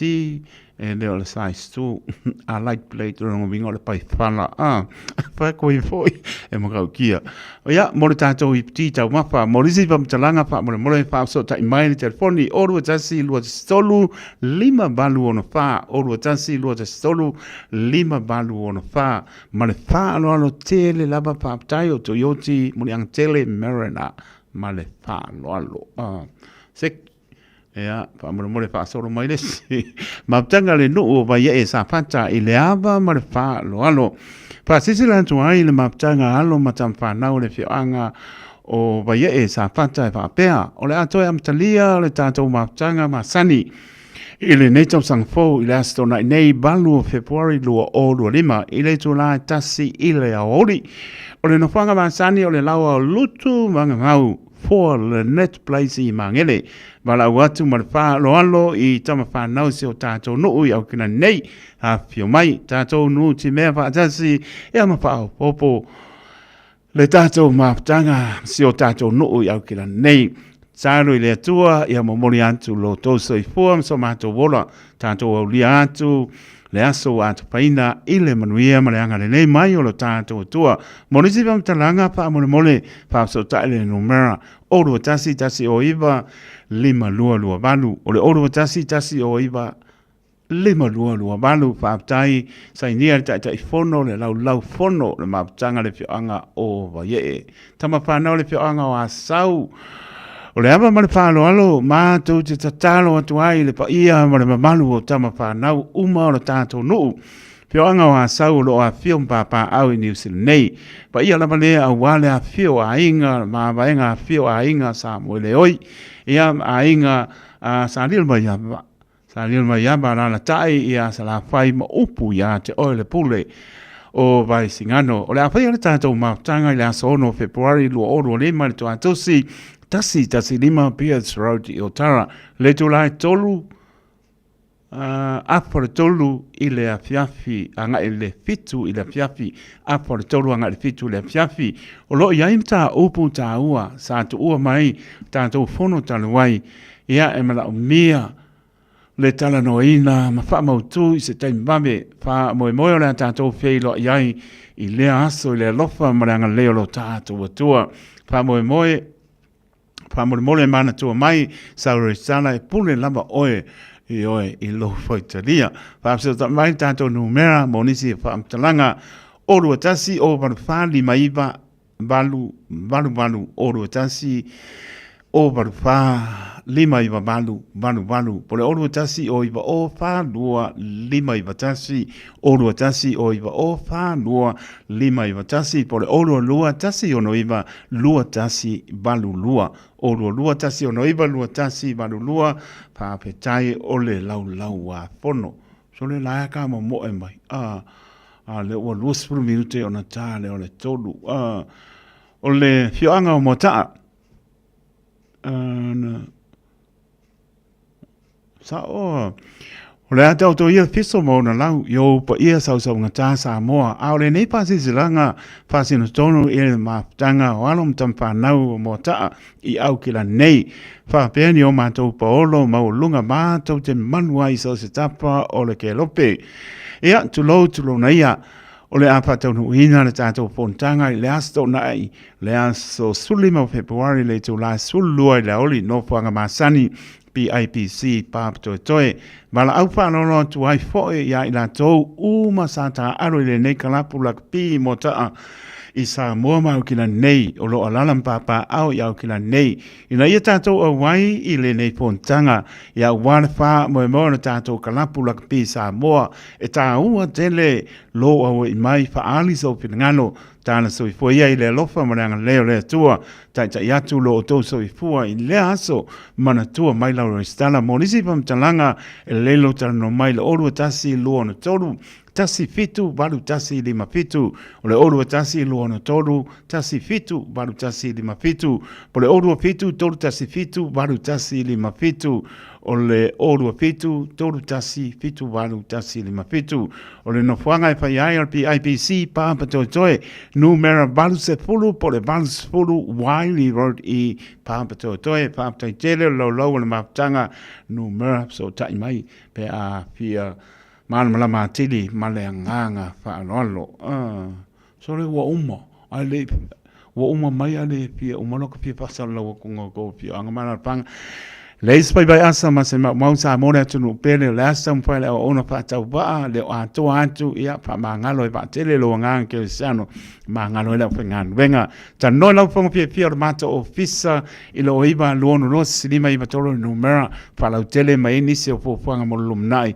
ia tato sa valian masina lo na luo le tau sanga fo luo o luo lima tala no la fa pia mata officer ile oiba lono lo slima iba tolo numera pete su sa o mala mare tolu ono pa tolu ho pe avenue i Manukau City mo le nei ia mai tarta noi mana tu fits sporta la le tower tanto tu si fa lupenga ia malanga fa alo tami tu mai spruiva minute ona tale le tu la tolu tanto mi tanto tala i vai fanua ele ngana peretania ya lo fatu la to umala ma puta mai lunga le apia polinga malunga le YouTube channel lo fatu le atu au kran manu tu oi o tino e mau ya pa mia le tu le tato no nofo bana ai e oi mai ele o se fulu ulo area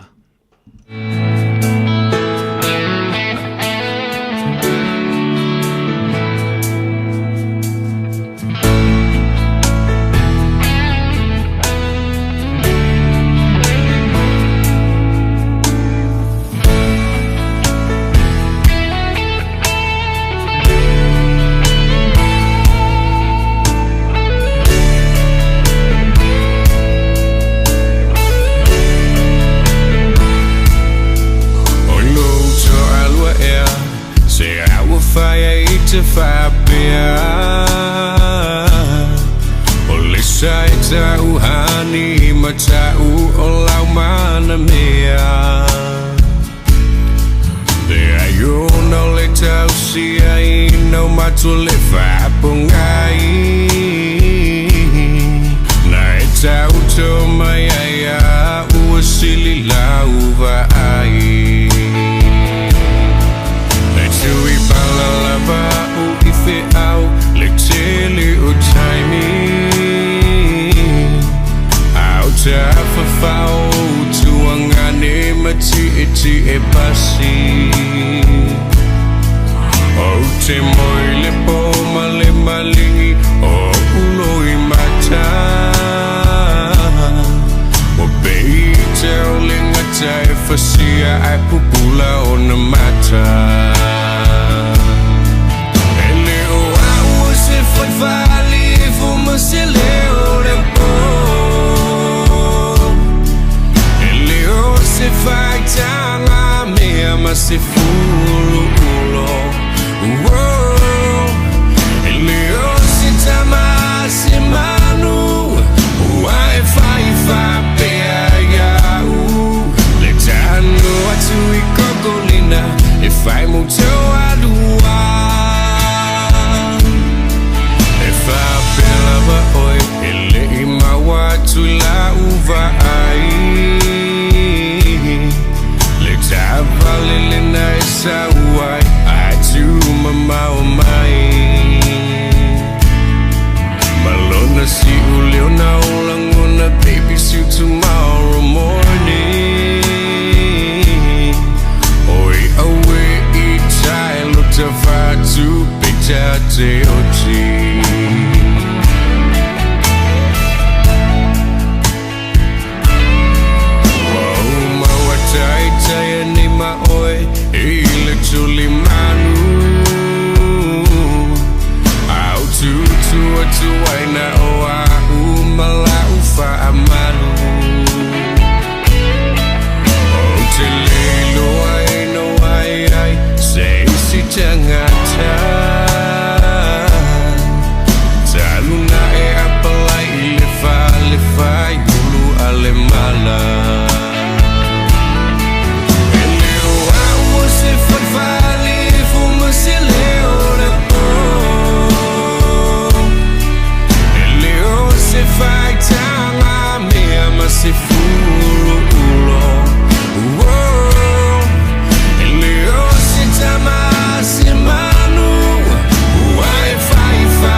24 hours a day, 7 days a week. Radio Samoa streaming live on www.radiosamoa.co.nz.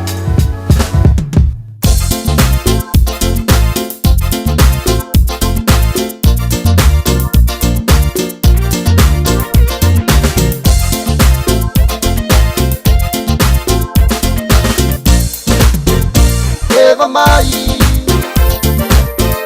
ya música mais se vai.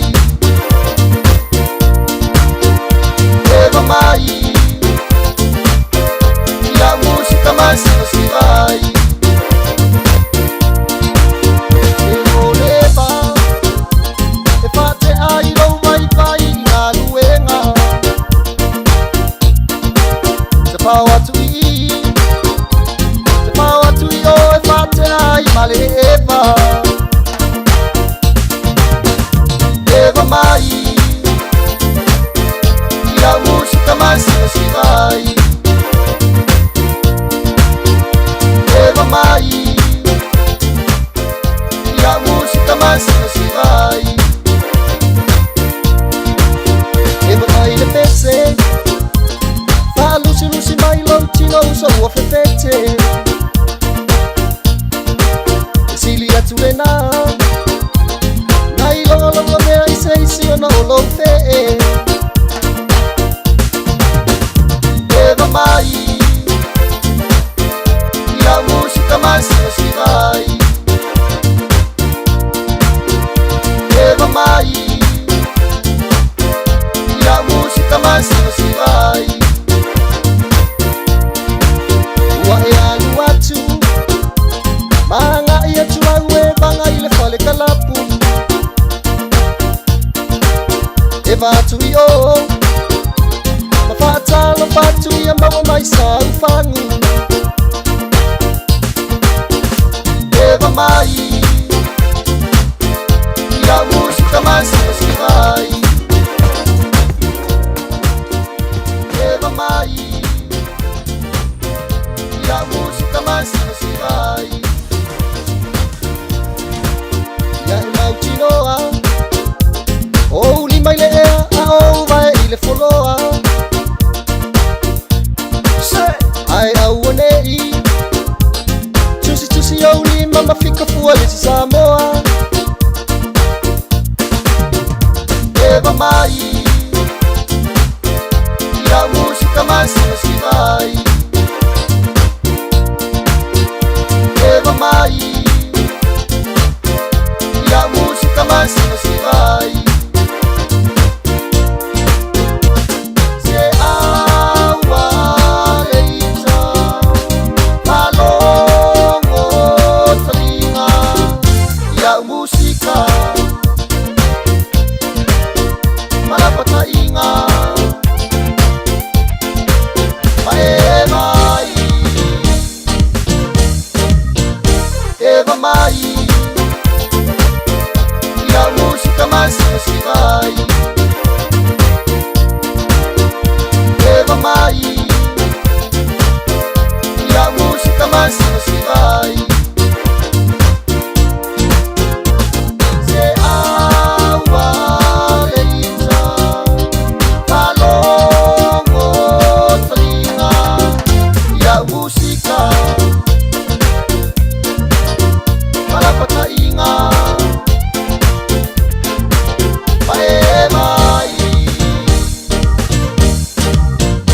Eva mai e a música mais se vai. Eva mai e a música mais se vai.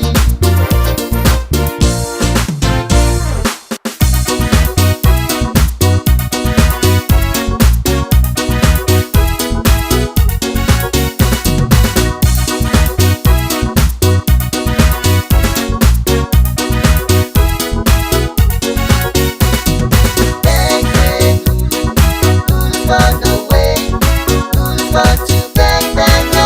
bang,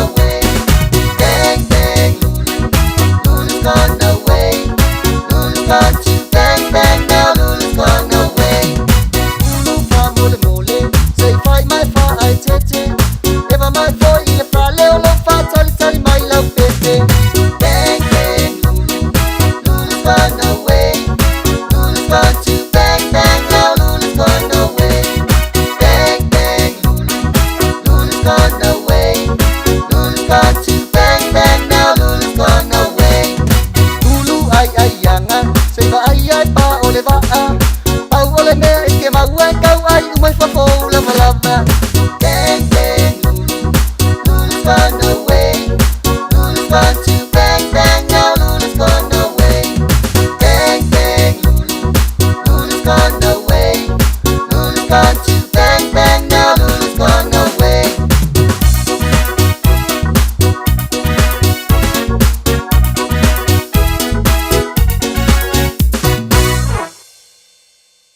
Ua na o le Radio Samoa se furulima iwa toru a mo e tautuaina o e ilaungangana fitu aso le vai aso.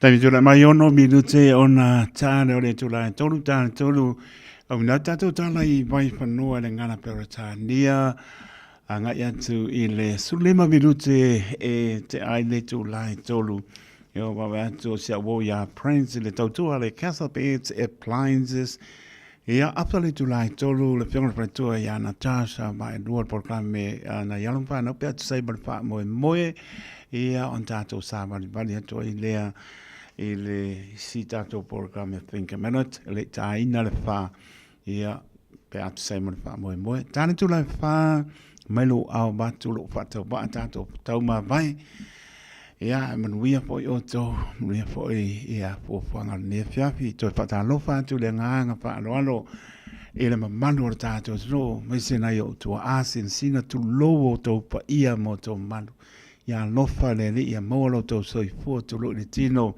pa sili le nganga to fi ma to fi na to fi ai o to tau sa ina nga su o tai ia le lava o mari taimi nei o lo va pena on tuli mata i lu tau bina ia lom fa na pa ma no fa tai ia le ngata le ora tolo tato o no o so se pitole ke lope ia mese se o tato tu pele sa mo na lua ia mala at pasifika tato bala i no fong ia ai long to see i tato fa mnyanga sa mai lo tato tua i lo to so fu manuia lo mato vola tato maputa ai ia pa pe po le venga ale Radio Samoa po lenga le Radio Samoa e lo to tua pe mo oi fitu aso le vai aso lua sul fai tura to pa ta lo fa toi pe la maputa mai ai au ke lane mo tu to oi o tu mau ta lo fa lava ma lo le pale ia le ne po yaso la singo pe amnga venga le ulfafo ma le ulfale ia le anga le tua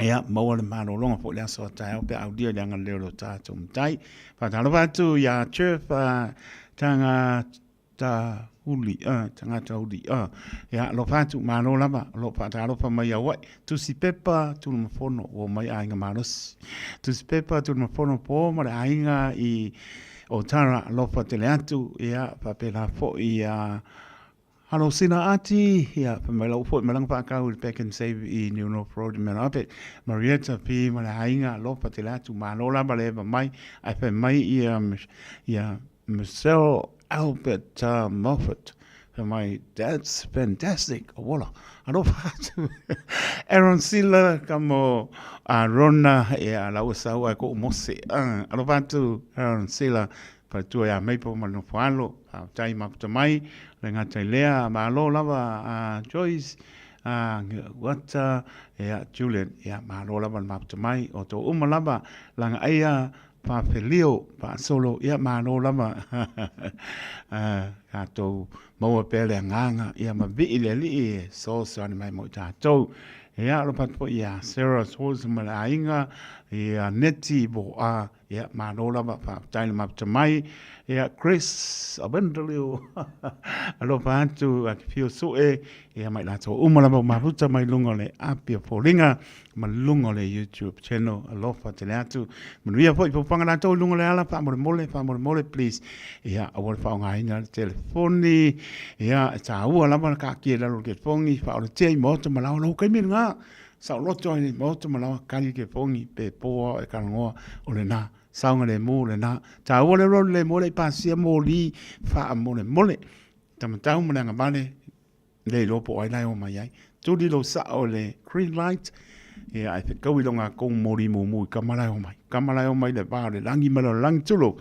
ya e le kap sa o mai ao lo a o ta itale ai al vaku mo le pa o utale ya alo le mu kamakau nga vale ya ale ai lo a lai si si la ko ngai lan me mata mai ia e pio lo mano ai si la ko la mumu ka ngai ko ele pa pe bo pa ko a bango lo ka ka mu nga ba le anu le ai nai na to fa man boy ai man vi ala ba ia lungo le wala la to nga e tu mo to malo tu to pe am nga no bengo le nga tai le o fa i lo le awala ia tu la fono lama le si lunga to tu la fono a sala po I sa lu se lau ia lu se lau nga ki ka samia ile ko lu masin pe le lo pa ki ia nga la ave male ba do o le fa ta malo ta to ia lo pa po ia to fu ai ono tau tolo ma lo lava pa tai ma to mai ia St. George Utah ia o amare manu lu tofu ai ono tau tolo o manga ia wai for manu lu o to le o kau lang ngonga e mato ia toro nei ia lo patu mo to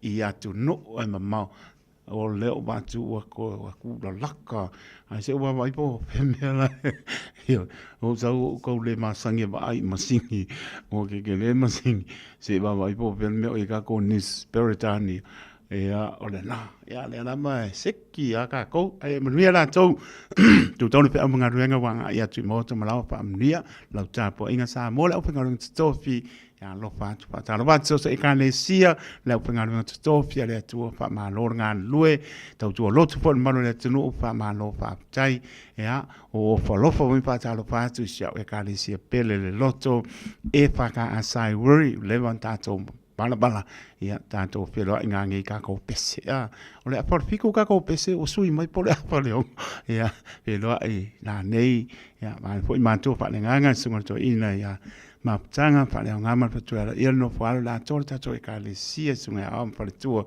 pe nga tia ko no pa tu ia la bana ia no pa na ma no ta le ma watu felo ai le lo po le li ia pero na nei I tanto pese le fa mai to ai ono au to taito o le mo ko manu ru o le mo ka pia ba ai se ai sa so fu ai ono lo fantu ni sa saulo ma no lava le ngai mai ale o tare to le o ka ko ka ko lo tanto tala mai penu le ngal peritania.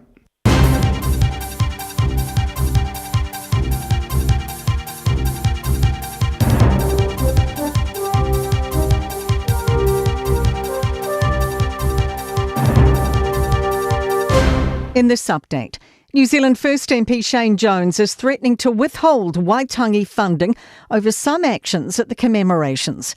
Protesters turned their backs on ACT leader David Seymour as he addressed the crowd, some displaying messages around honouring Te Tiriti. Some took his microphone off him, others sang as he spoke. The government's Regional Infrastructure Fund supported a $10 million upgrade to the treaty grounds. Jones asked what the point of funding the trust is if it has not made Waitangi a more hospitable place. He's firing a warning shot to those who participated in what he calls a circus. But I don't buck their ideas up. Don't look to central government to fund an organisation that's independent and can't raise enough revenue to look after itself. And the Greens are slamming Jones's comments as a whack in the face for democracy. Green Party co-leader Marama Davidson says Waitangi needs more funding and more support. What an absolute abuse of power and privilege. And Treaty Negotiations Minister Paul Goldsmith doesn't back Jones's comments. Unemployment is on the rise and expected to keep climbing. Stats NZ says the unemployment rate rose from 4.8% to 5.1% in the December quarter. ASB senior economist Mark Smith says more pain is probably coming in the first half of this year. He says it's because the economy is grind to a halt. So that's really reflective of a generalised and widespread economic slowdown in the economy, and as a result the demand for labour is certainly slowing and firms are cutting jobs where they can. Christchurch police are asking for help from the public after a woman was seriously injured in a park. Emergency services found the woman at the Richmond Village Green on Stanmore Road just after 9 this morning. That's news. In sport, a major blow for the Blues with an All Black likely ruled out for the entire Super Rugby season. Lock Sam Darry is set to undergo surgery after injuring his right shoulder at training last week. Coach Vern Cotter says someone fell on him during a drill. Really unfortunate for Sam, and we'll miss him. But then, like we say, a guy gets injured and you've got Tristan Cook, who's impressed us through North Harbour. He's a big, tall player. He can take line out and dominate line outs. You know, there's an opportunity for him to step up now. All Blacks Cody Taylor and Braden Ennor are among 10 Crusaders injured 9 days out from their season opener. The Wellington Phoenix look set to continue to be without skipper Alex Rufer for a while longer in the Men's A-League. Rufer's been absent for the past month, battling illness. That is sport. I'm Raylene Ramsey. Ua mawhai ona awina atu tala o le tau, ona o le langolango mai a le Finance Direct. Bili loa api i le ovalu selau, tolu iwa, ono.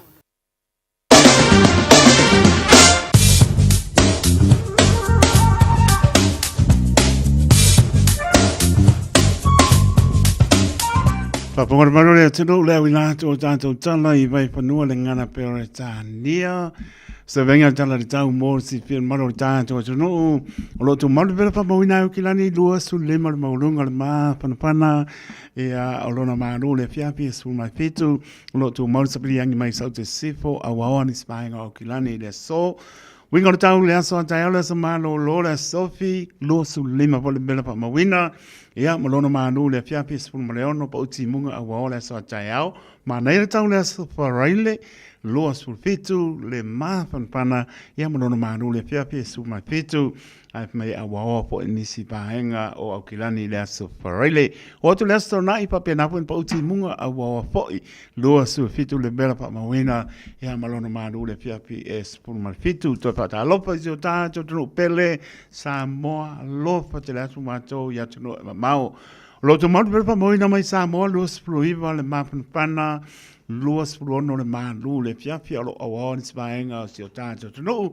mana tua lo talo ni spaenga no tu tua oi ia lo baba ia tu apno lo mana ia le tau ia nga ia tu fo I lo I South Island olem kwa manga ia sulu la pe mai lo awa foi ia morsi fil malo tato no ia por clame panga solo ina ua tu lai mar tato taimi leo wa ia ko savali vali tato wanti ile 5 minute e male apo te ai le tulai tolu na minute se sa lia tu songa prince le tautua le cancer beds appliances ia pe mole no ia no to ile te tonu apo le tolu ia ole fi mole pingo per tu ana tasa vai lua mol proclame to meti pat se mar fa mo tale tulai pa ia ona o sa vale bandi ai le mato pane male nganga pa no lo pa tai lo lango mai sa moa ian sui ai le po finga le a tau sa bea El Harrington to ma puta se pa po se tai male fiafi ia male nganga pa lo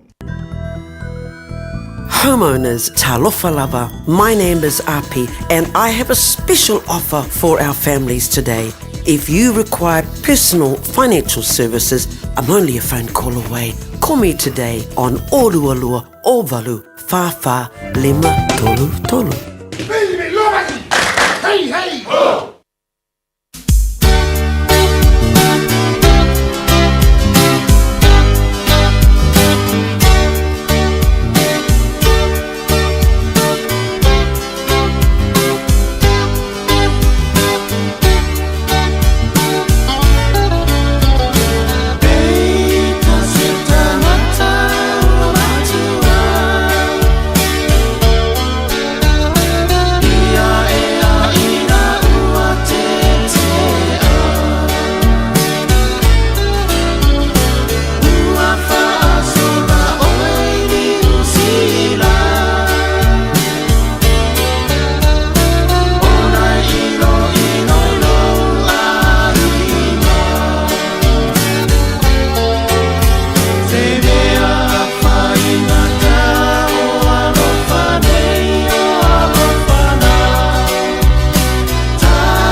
po se isi o lo a inga se fisoso ani tau whemalanga inga mo New Zealand. I mata au po pe o le vaita mai no whanau po ngā luenga. A whai o lau tali o le ioe, wala au loa Ken Fernieho o le Fern Immigration Services e iailana lai sene. Ma ua silia ma le se 15 tau sanga o lana tau tua.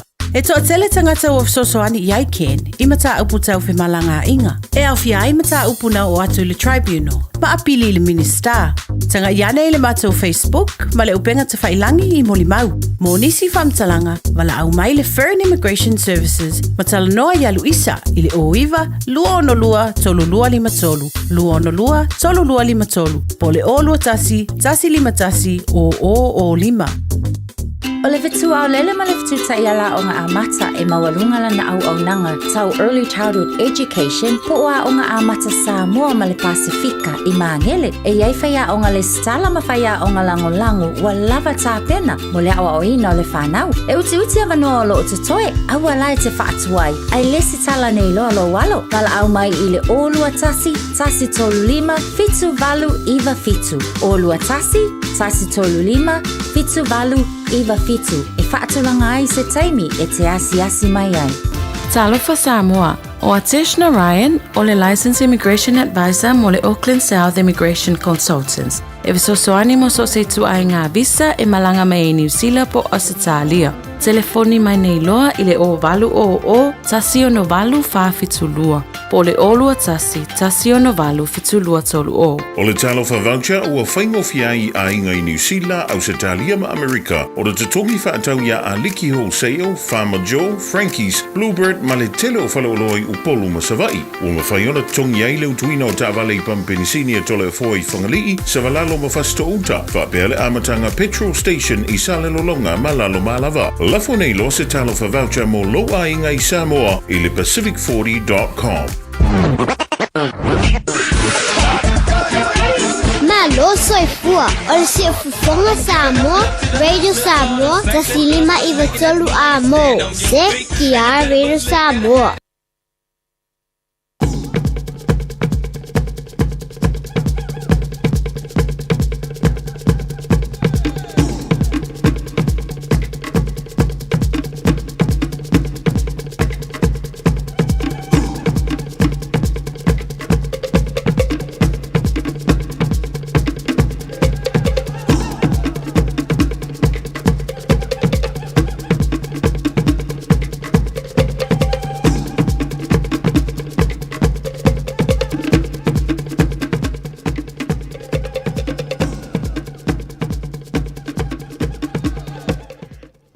Te vele usai mai su whamara minutu wa te ai le tu lai. Tolu tautua le Radio Samoa su lima iwa tolu a. Mo mana tolu man mian manu tātou tunu. A mese o lama singo le ne yaso le alofa o le li e o li ti ai mea omo le ne yaso.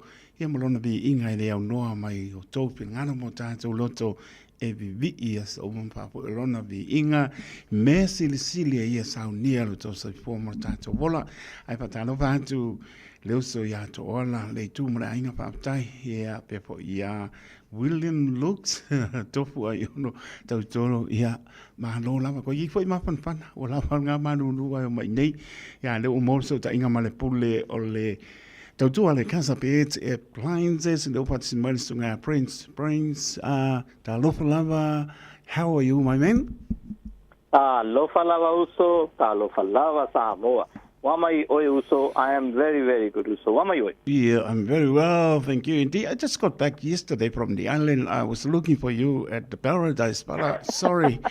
I'm so sorry. How was it, brother? How was the island? How was my awesome. island, brother? I can't explain. It's too hot, only the problem side. I know. It's only hot, but it's too hot. Apart from this that, I'm so happy. You know, no place like home, my friends. No place like brother. wherever. And especially Samoa. Especially Samoa, yes. You when you are there, you just forget about anything. You just have peace in your mind. You relax yourself. And I have no words, always, like I can only say, La Lele Samoa. And the other thing, you're not thinking going to work, my friends, you're always more relaxing, more relaxing.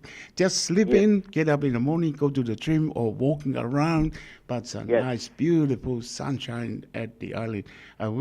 we're there together. But anyway, probably we'll see you again. We'll go, Christmas. We'll go sometime this year, brother. Awesome. We'll go together. Make sure you tell me and we go together, and you course. enjoy. Take you the other island. Have you been the other islands, Hawaii? Yeah. I've been to Savai, brother. I've been to Savai 2 times. That's Been nice. to the whole island from Salilonga to Asau, then Asau to the Salilonga. So I had a whole, the round of the island. Wow. Very beautiful, brother.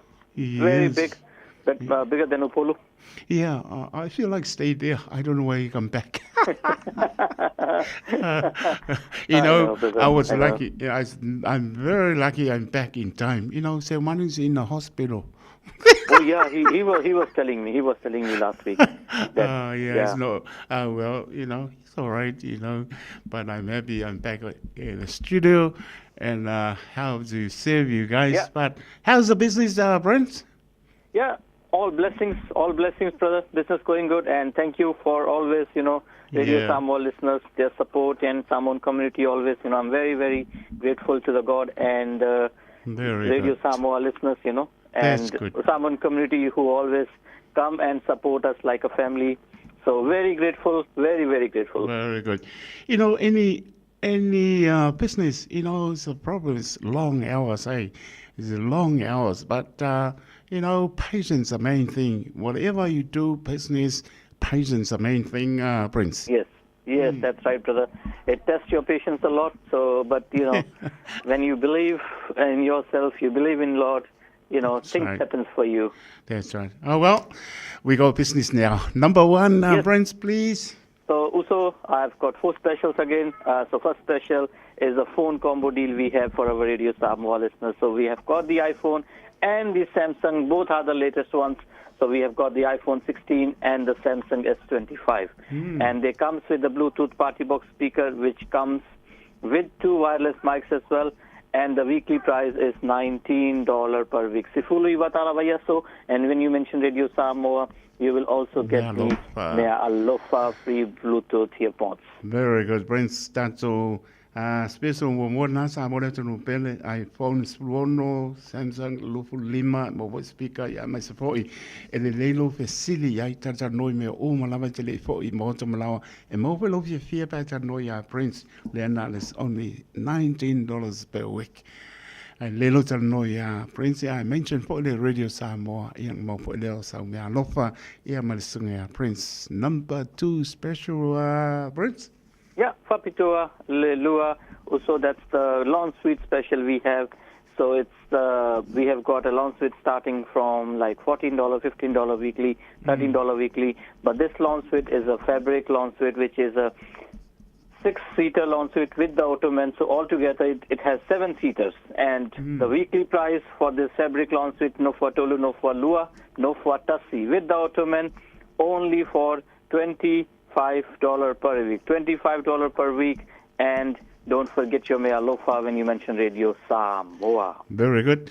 Ole paptolo lo na we po I mantua tato no 49 pe na relax sai oi tono potumano lo e ole fitu no 47 sila ma ne in 49 for no for ai ia I mlo e count ia mani po de manula to le na lusu lima ia ta nai le yaso ia le lama manino me uma pe ata no ia Prince au ni ngati fatu la vai se la ngona tu o lo mal lama e te fo fi mo to mala fi po le o le sunga ia Prince. We come to the number 3 special Prince. Yes, so now you got the launch suite. Now you need the TV to watch. Wow. So I have got a special for the Samsung 55 Lima Inisi Malef Smart TV. Atamai TV with the 4K ultra high definition picture quality, which the TV already have the Wi-Fi. So you just have to connect your router to the TV and you can watch lot of videos on the big screen. Even you can watch some live telecast, through the Facebook or on the YouTube. Links from the island if someone is live telecasting, so you can watch everything on the big screen TV through the internet from Samoa. So you don't miss home anymore. So it's a Lima Inisi 4K ultra high definition smart TV. And the price is only $17 per week. Sifulu, Fiku Tara, Vayaso, And when you mention Radio Samoa, we will also give you Sony home theater cinema soundbar to complement with the TV, so you have better sound like a cinema in your home with this smart TV. Very good, Prince. Papakol mano le tulu tato falololon tolu TV 5 e nisi lau tele smart TV ya le lavalo no nofo ya ma lo le ma fo le lo fo le ya ma usiel mai mo lau TV le na la fi internet le se make pole ai na le se full fitu only $17 per week. Wa fa u kona ye ai mo fo lo me alofa. Make sure you mention your name lenga fa fonga ile tautua le Radio Samoa ma tata no ino sunga ya Prince ia male tautua le Casa Pets appliances ia mo polea o sauka mai me alofa is better than nothing. And we come the final special Prince. Yes, Uso. So now you got the TV. Now you need something to sleep on. So we have got double bed, say 5-piece bedroom suite for you. Wow. So you don't miss your sleep. You get a better sleep with our bedroom suite. So we have got a bedroom suite only in $21 per week, which has the 5-piece that includes the queen bed with the tall boy pusaisa, with the dressing table and the mirror. So and also have 2 side tables to next to the frame. You can have them. So it comes in gray and the black color at the moment, and one of the frame also have the LED lights on the bed. So it gives you a real good feel, real good picture of the bedroom suite. And the price, as I mentioned, it's only $21 per week. $21 per week for this beautiful bedroom suite. And it's if you mention Radio Samoa, we will also give you the Mea Lofa. Only for the first 5 customers who come and buy this bedroom suite, they will get a 32-inch smart TV with this bedroom suite. Very good, very good. I'll be there. Yep. Ba pokon bano le tulu tato laulo muli ya na wa ya le tato pusa aisa ya mesfo tato laulau na 5 ya mesfo tato moenga na Queens Beach ya le Double bid ya le lama o me uma lama ya miso lo pusa isa pa manu luai lo po tau mapa ya mo fo mana fo nga e o le lanu o le uli ya le lama pe lama no pa ya tu o le tau fa ya pa mtala tu a lo wo o ya tal no ya Prince le lo tal no ya Prince ya e manino i me wa ai e mana tua ya tau ya o le na fa fo nga le tal no ya Prince lunga le Radio Samoa ia ona maua po i leo lau mea alofa ia anwako ala TV 5 ingi si awola I never know you're lucky in a big city over it. Luasu tasitala only $21 per week. Ia le lama lau tanoi mea uma manatua menche lo swapa sa e paponga I le tanoi le pule o le lato business in name Casa Pets appliances le sunga ya Prince ia na mo wife ilea o saumiano for my Prince. Well, we need where we're going to find you, Prince. Of course, brother. So we have got 2 stores in Auckland. In Otahuhu, the address is Fikufa, Great South Road, Otahuhu, which is just near the KFC, and you can park your car there and find us. So it's 474 Great South Road, Otahuhu. In Henderson, it's 379 Great North Road, Henderson, which is just across to the BNZ Bank, and you can park your car at the back of the store. Heaps of parking there. Opening timing is Monday to Friday, 9 to 5:30, and on Saturday it's 10 to 4 p.m. Sunday we close, and tomorrow on the Waitangi Day, we are open from 10 to 4 p.m. Wow. We are open tomorrow from 10 to 4. Good you on can you, come Prince. and check in store specials for Waitangi Day, and we can help you over here and looking forward to see you. Thank you so much, Prince. Always appreciated when when you hear from you at your business Casa Pets appliances. Look forward to hear from you next week. Have a great afternoon and have a good holiday, Waitangi Day tomorrow. Thank you. Thank you so much, Yuso. Whawhetai tele lava, tau whāskoi fua Samoa. Seki a Samoa uto. Seki a Samoa. Tau wha Prince.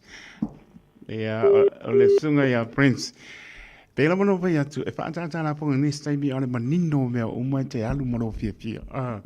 E lelo tala noe le o lua lua, o li malua, iba tasi lua lua, o Prince le na, o le o lua lua, o li malua, iba tasi lua lua, pole o iba lua fitu o, ngai sa, o iba lua fitu o iba fitu iba, o le o iba lua fitu o iba fitu iba, mo le lama le tautua, le Casa Pits, appliances, fa fitu fa Craigtop Road I o tau, le sa, o le fa fitu fa Craigtop Road I o tau, po le tolu fitu iba Craigtop Road, ese no ia awala ia, o le se umai si pa peo Craigtop Road umai ai, fa fonga foi la ia, fa fitu fa Craigtop Road I o tau, ia ma le tolu fitu iba Craignorth Road I Henderson, ia ma wai la tautua ka mo Prince, e lelo wala au sa o le o iba lua fitu o iba fitu iba, po le o lua o lima, lua iba tasi lua spu fitu mara minute ua te ai lei tu lai tolu nai minute pe at sai mara pa moe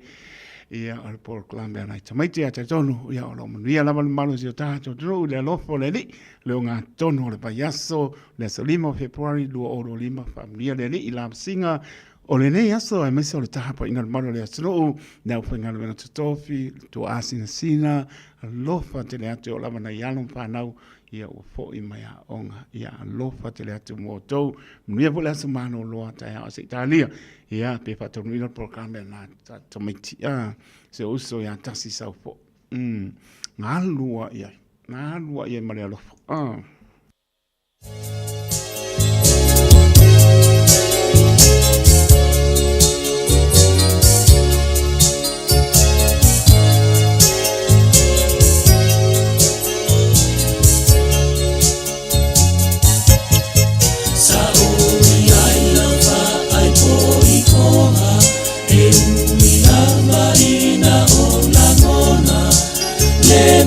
Tui tina male oona a o tamai le piano tau mawhai e wha ngalo le mafutanga mawhana I le tele o aso lori mata ua le matu Tuatukea ia Yesu lo umanatu ya faafifi lemu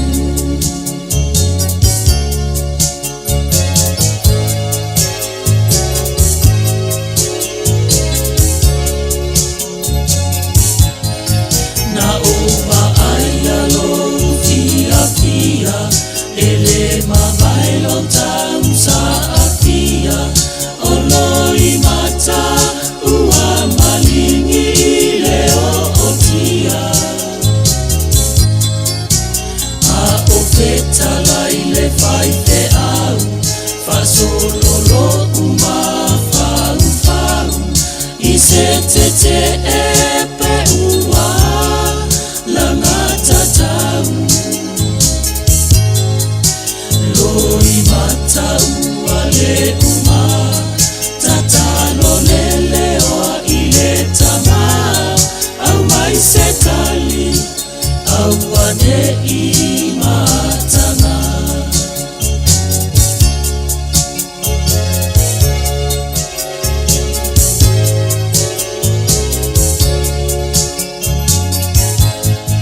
na umalo ufa amoe moe ina ua foa ia au ita ea pe o se lupo po se mamoe wai atu nei le mama la mona lo ufa atauva le ai se leo o te mawhaiana o loi mata au ia susu e lo mata ma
Pesa olava etaluaso ole alofa Loi mata uale uma Tatalo lelewa ile tama Fa amanu mialo lua aiga Fa amanu mialo lua aiga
Just think a minute.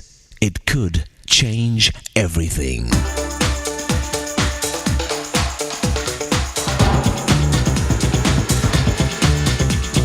Think a minute. Ever hear the expression, like father, like son? Or the fruit doesn't fall far from the tree? Two families in America were studied for many years. One was the Max Jukes family, the other the Jonathan Edwards family. What was discovered in this study is very interesting. Max Jukes was a man who did not believe in God or strong principles of right and wrong. So he married a woman like himself. Over 1,200 of their descendants were studied over several generations. 310 became professional beggars. 440 died of sexually transmitted diseases. 130 were sent to prison, 7 of them for murder. Over 100 became alcoholics. 60 became professional thieves and robbers, and 190 became prostitutes. Only 20 learned a profession, and 10 of those learned their trade in prison. Jonathan Edwards, however, was a man who daily lived by the principles of Jesus Christ, and he chose to marry a woman who also had a personal relationship with Christ. Their descendants were also studied over generations. 300 of them became Christian ministers, missionaries, and theology professors.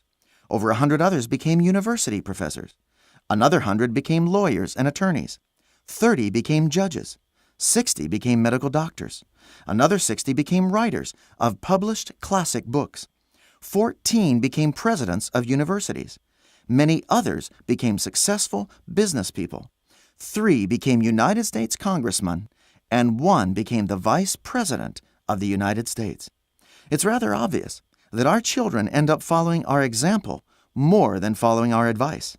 You can't train up your child in the way you're not going yourself, but you can start changing and going that way today by asking the one who invented families to forgive you for your wrong way of living and to take charge of your heart and character. Then as you start living Jesus Christ's way every day, you'll start showing your kids the successful right way of living. And they'll also teach their children, who will then teach their children, because well-trained children grow up to train their children well. Just think a minute. If you'd like a free CD of our top 40 programs, write to us on the internet at www.thinkaminute.com and catch us tomorrow at this same time when we stop and think a minute.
I stand, yes, I stand in awe of you.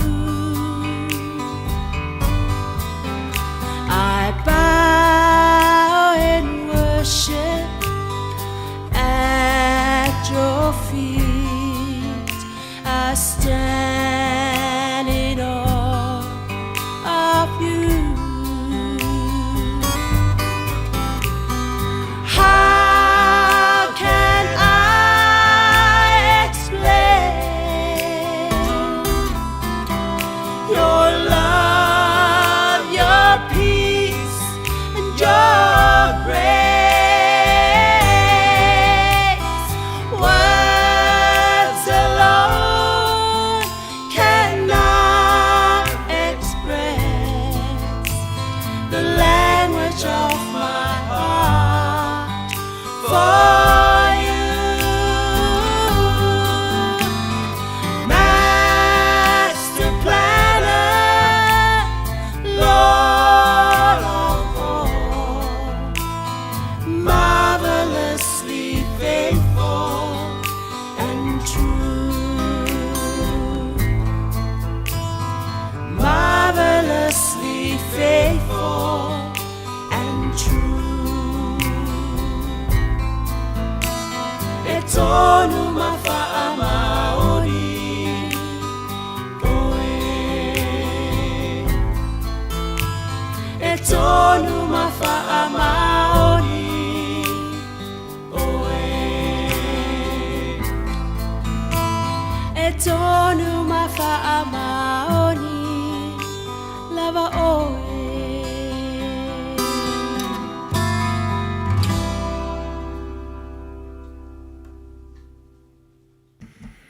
Sipo mania le pis jebo pole malu file mu e matautia oe pamai atu ele tanto proclame awinato le ngana peretania think a minute telen lui tau bina i tato le matango pio ne proclame awinato I bayaso taitas ya pa ponga po eni sol malo le atu no ya se awinato fo I se stay o lumo le aso atayao spa ponga pa atu sai mo pa moe ia le tātou programa le nā pe on papunga I think a minute.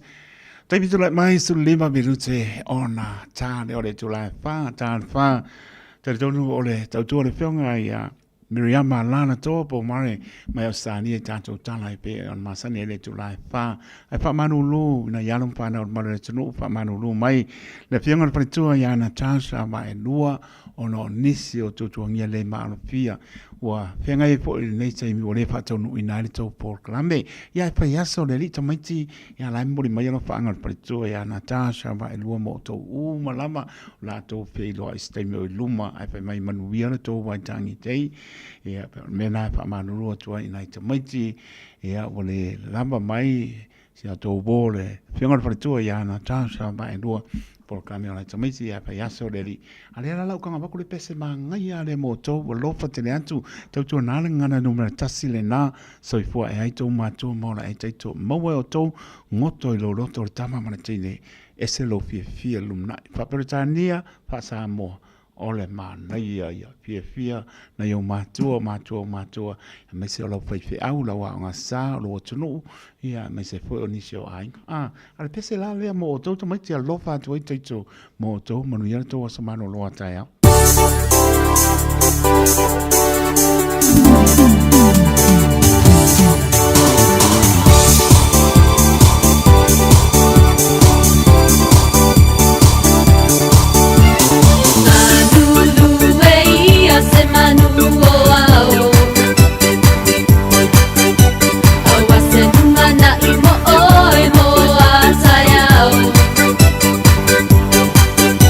So ang nasusu masa ili-ili maway lepo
Fifi ai tama, teine valea, tangi ai atina, tama poto.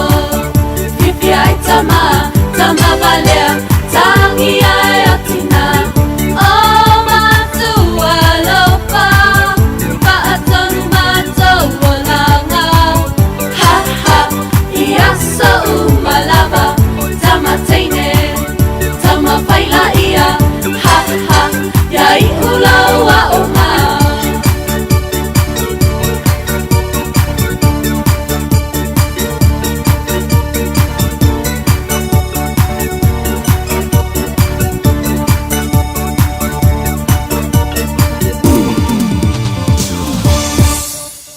Ole te mere tole mai spulu minute ona tara le tolai fa tan fast will no for te mane piangani a taua sabea El Harrington to te maputa se pai po se mane fiafi ea ai tani tolai fa ia ona e fa ponga le to tu le pianga pa tu ya Miriam la le to po mari mai Australia ea sui ale mane tata no for e te tono lo muriel maro tata tu Samuel tu pele Io le lama lango no taito ona o se o ono patawa.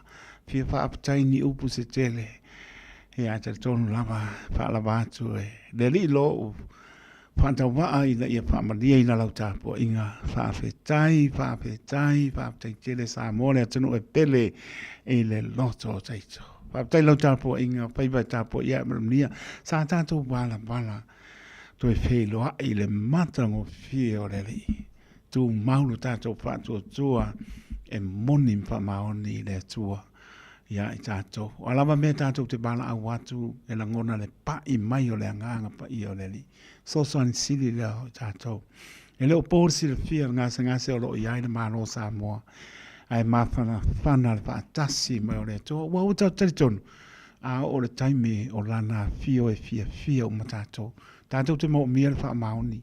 Tātou te mo mia sa ili le ami o tono e pe o na sa i ai langono le atono. E ai barbar sia au le la autu lou lau whaponga sa mo. E le whatono ina e sa whatono e teito le maro le atono.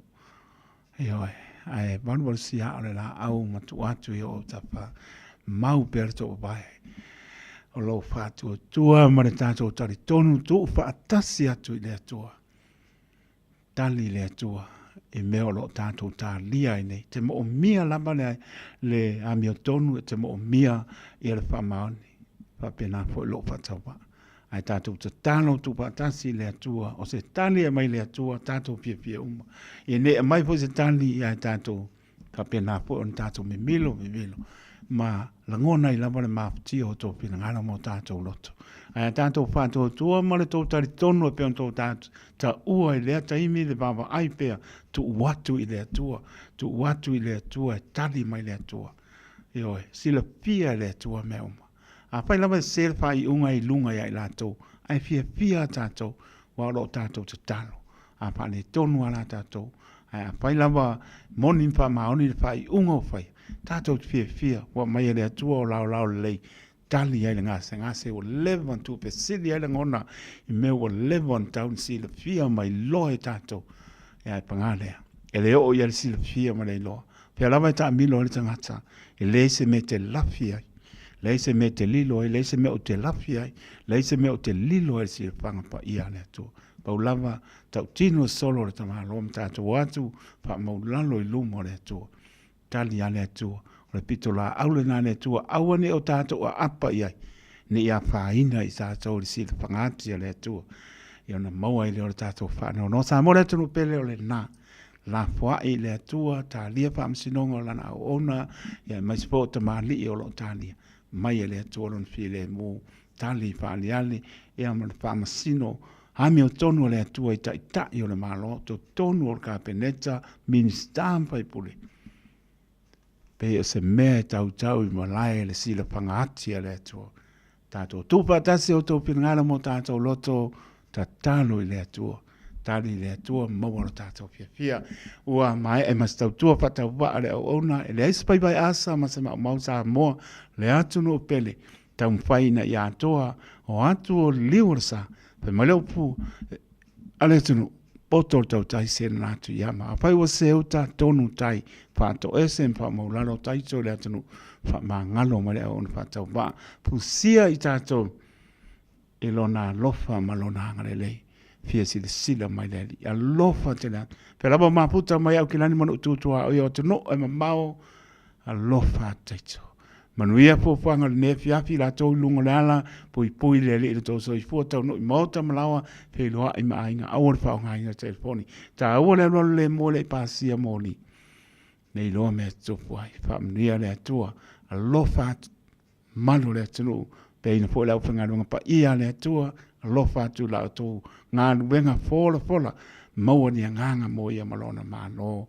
Lofa te le atu i la tau pata o to lia i ngase o le tino. Mando le atunu so se mauta ngase i mauta malao. O le mato ta talo le na. Au si le fia le di. Lana wha mano longa e pa iatu, pa iane, pa ifo. Maua le malo se au na moia. Nise o ainga whengai whano noanga o nise pele i mautanga o mo sian manangan maniu. Pa mai se le nganga o le li. A lofa te le atu. Taito te loto le au ona soifua ma ia manuia.